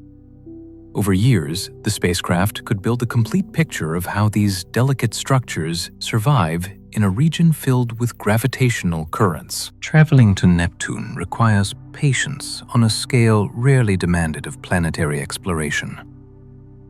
Even with powerful rockets and favorable alignments, a mission might take 12 to 15 years to reach the distant world. The spacecraft would spend that time drifting steadily outward, crossing the orbits of Mars, Jupiter, and Saturn before reaching Uranus and continuing on. For most of the journey, the spacecraft would glide in near silence, powered by steady pulses from its engines and guided by commands sent across billions of kilometers. Engineers and scientists on Earth would wait through long stretches with little activity, knowing that the moment of encounter, years in the making, would be brief compared to the voyage itself. This patience is part of the beauty. Neptune embodies distance, calm, and quiet transformation. Any spacecraft sent there must embrace the same rhythm. It must drift gently toward the blue horizon, carrying instruments designed to survive the coldest reaches of sunlight. For those working on such missions, the commitment spans decades. Some scientists who helped design the spacecraft may retire before it arrives. Others may hand their work to the next generation, who will be the ones to witness the first close-range images of Neptune since Voyager 2. Yet, that long waiting period is also what makes the journey so meaningful. Imagine a spacecraft approaching Neptune after more than a decade of travel. The planet would appear first as a star, then as a disk, then as a world of deep blue texture. Clouds would sharpen into view. Storms would reveal themselves. Moons would become bright points of light, moving slowly against the blackness. Then finally, the spacecraft would slip into orbit, circling the planet in graceful arcs, gathering data and sending home images stitched from faint light. Those images would travel across the solar system for hours, each signal carrying the weight of discovery. When they arrived on Earth, they would show Neptune once again as a place of storms, arcs, shadows, and secrets. For the first time, we would watch its atmosphere change over years rather than hours. We would see the rings shift, tighten, breathe, and the magnetic fields sweep around the planet like the glow of invisible ribbons. Future missions would not simply revisit Neptune. They would deepen the story. They would reveal details that Voyager 2 could only hint at. They would connect Neptune to the growing knowledge of exoplanets, helping place our own system within the broader context of the galaxy. They would teach us about oceans beneath ice, about exotic forms of matter, about weather systems shaped by faint sunlight, and about the physics of magnetic fields born far from iron cores. And through it all, the spacecraft would drift quietly, following its path around a world bathed in blue. In the stillness of deep space, illuminated by a sun that shines more like a distant lantern than a blazing star, the future of Neptune exploration would unfold gently.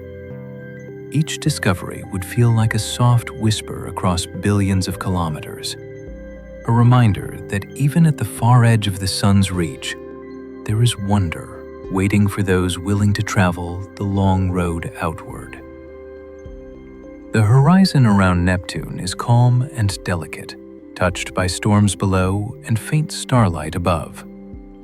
One day, a spacecraft will approach that quiet boundary once again, gliding toward a world that has waited patiently for our return. Neptune drifts at the farthest edge of sunlight, where the warmth of the sun fades into a pale glow, and time seems to stretch into something slower, softer, and more patient than anything found closer to home. It is a world wrapped in deep blue light, a shade so rich and calm that it feels less like a planet and more like a dream suspended in space. Across its surface, storms the size of continents rise and fall without sound. Winds race faster than anything on Earth. Thin, dusty rings form faint ribbons around the planet, barely visible even to the sharpest eyes. Encircling in wide, gentle arcs are moons of every character, from Triton with its nitrogen geysers and hidden possibilities, to quiet companions like Proteus and Nereid, drifting like small stones in a vast cosmic tide. Everything about Neptune invites reflection. It sits so far from the sun that light arrives as a soft whisper, illuminating the atmosphere in delicate tones. Noon resembles twilight. Shadows stretch longer, colors deepen, and in this muted light, Neptune carries both motion and stillness, turbulence and calm. Its storms churn with incredible force, yet from afar, they look serene, like swirling patterns beneath still water. Its magnetic field tilts and shifts in ways that seem almost artistic, weaving invisible lines around the planet. And through it all, Neptune radiates more warmth than it receives, a quiet glow rising from the depths, as though the planet carries a small ember of its early history deep inside. Beyond its atmosphere, the rings circle like dust caught in the slow dance. They are not bright or bold. Instead, they feel like soft accents, reminders that even at the farthest frontier of our solar system, structure and rhythm persist. Some of the ring arcs cluster together as though held by unseen hands, guided by the gentle pull of small moons drifting nearby. It is a system held together by gravity, history, and the silent choreography of countless small worlds interacting across vast distances. Triton, the captured wanderer, remains one of Neptune's greatest mysteries. With its retrograde orbit, icy plains, erupting geysers, and possible hidden ocean, it offers a glimpse into processes that unfold far from sunlight. The smaller moons, with their ancient craters and quiet paths, provide contrast. Tiny, steady companions moving through the faint blue glow. Together, they shape a world that feels complete in its silence, where every moon and ring contributes a small note to the larger harmony.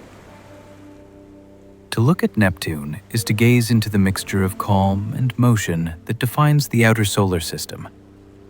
It is a reminder that beauty does not always announce itself loudly. Sometimes it is found in the dimmest light, in the slowest patterns, in the quiet persistence of forces shaping worlds over billions of years. Neptune embodies that quiet beauty. It stands at a distance where the sun no longer dominates, where space becomes colder and shadows deepen, and where the universe begins to feel both as sense and intimately peaceful. As future missions drift toward Neptune's horizon, they will find a planet that rewards patience. They will see storms evolve over decades, rings shift with subtle precision, and moons reveal secrets carved into ice. They will listen to the faint signals rising from deep below the clouds. Signals shaped by exotic materials found nowhere on Earth. Neptune will not reveal everything at once, it never has. but it will offer its mysteries gently in soft layers.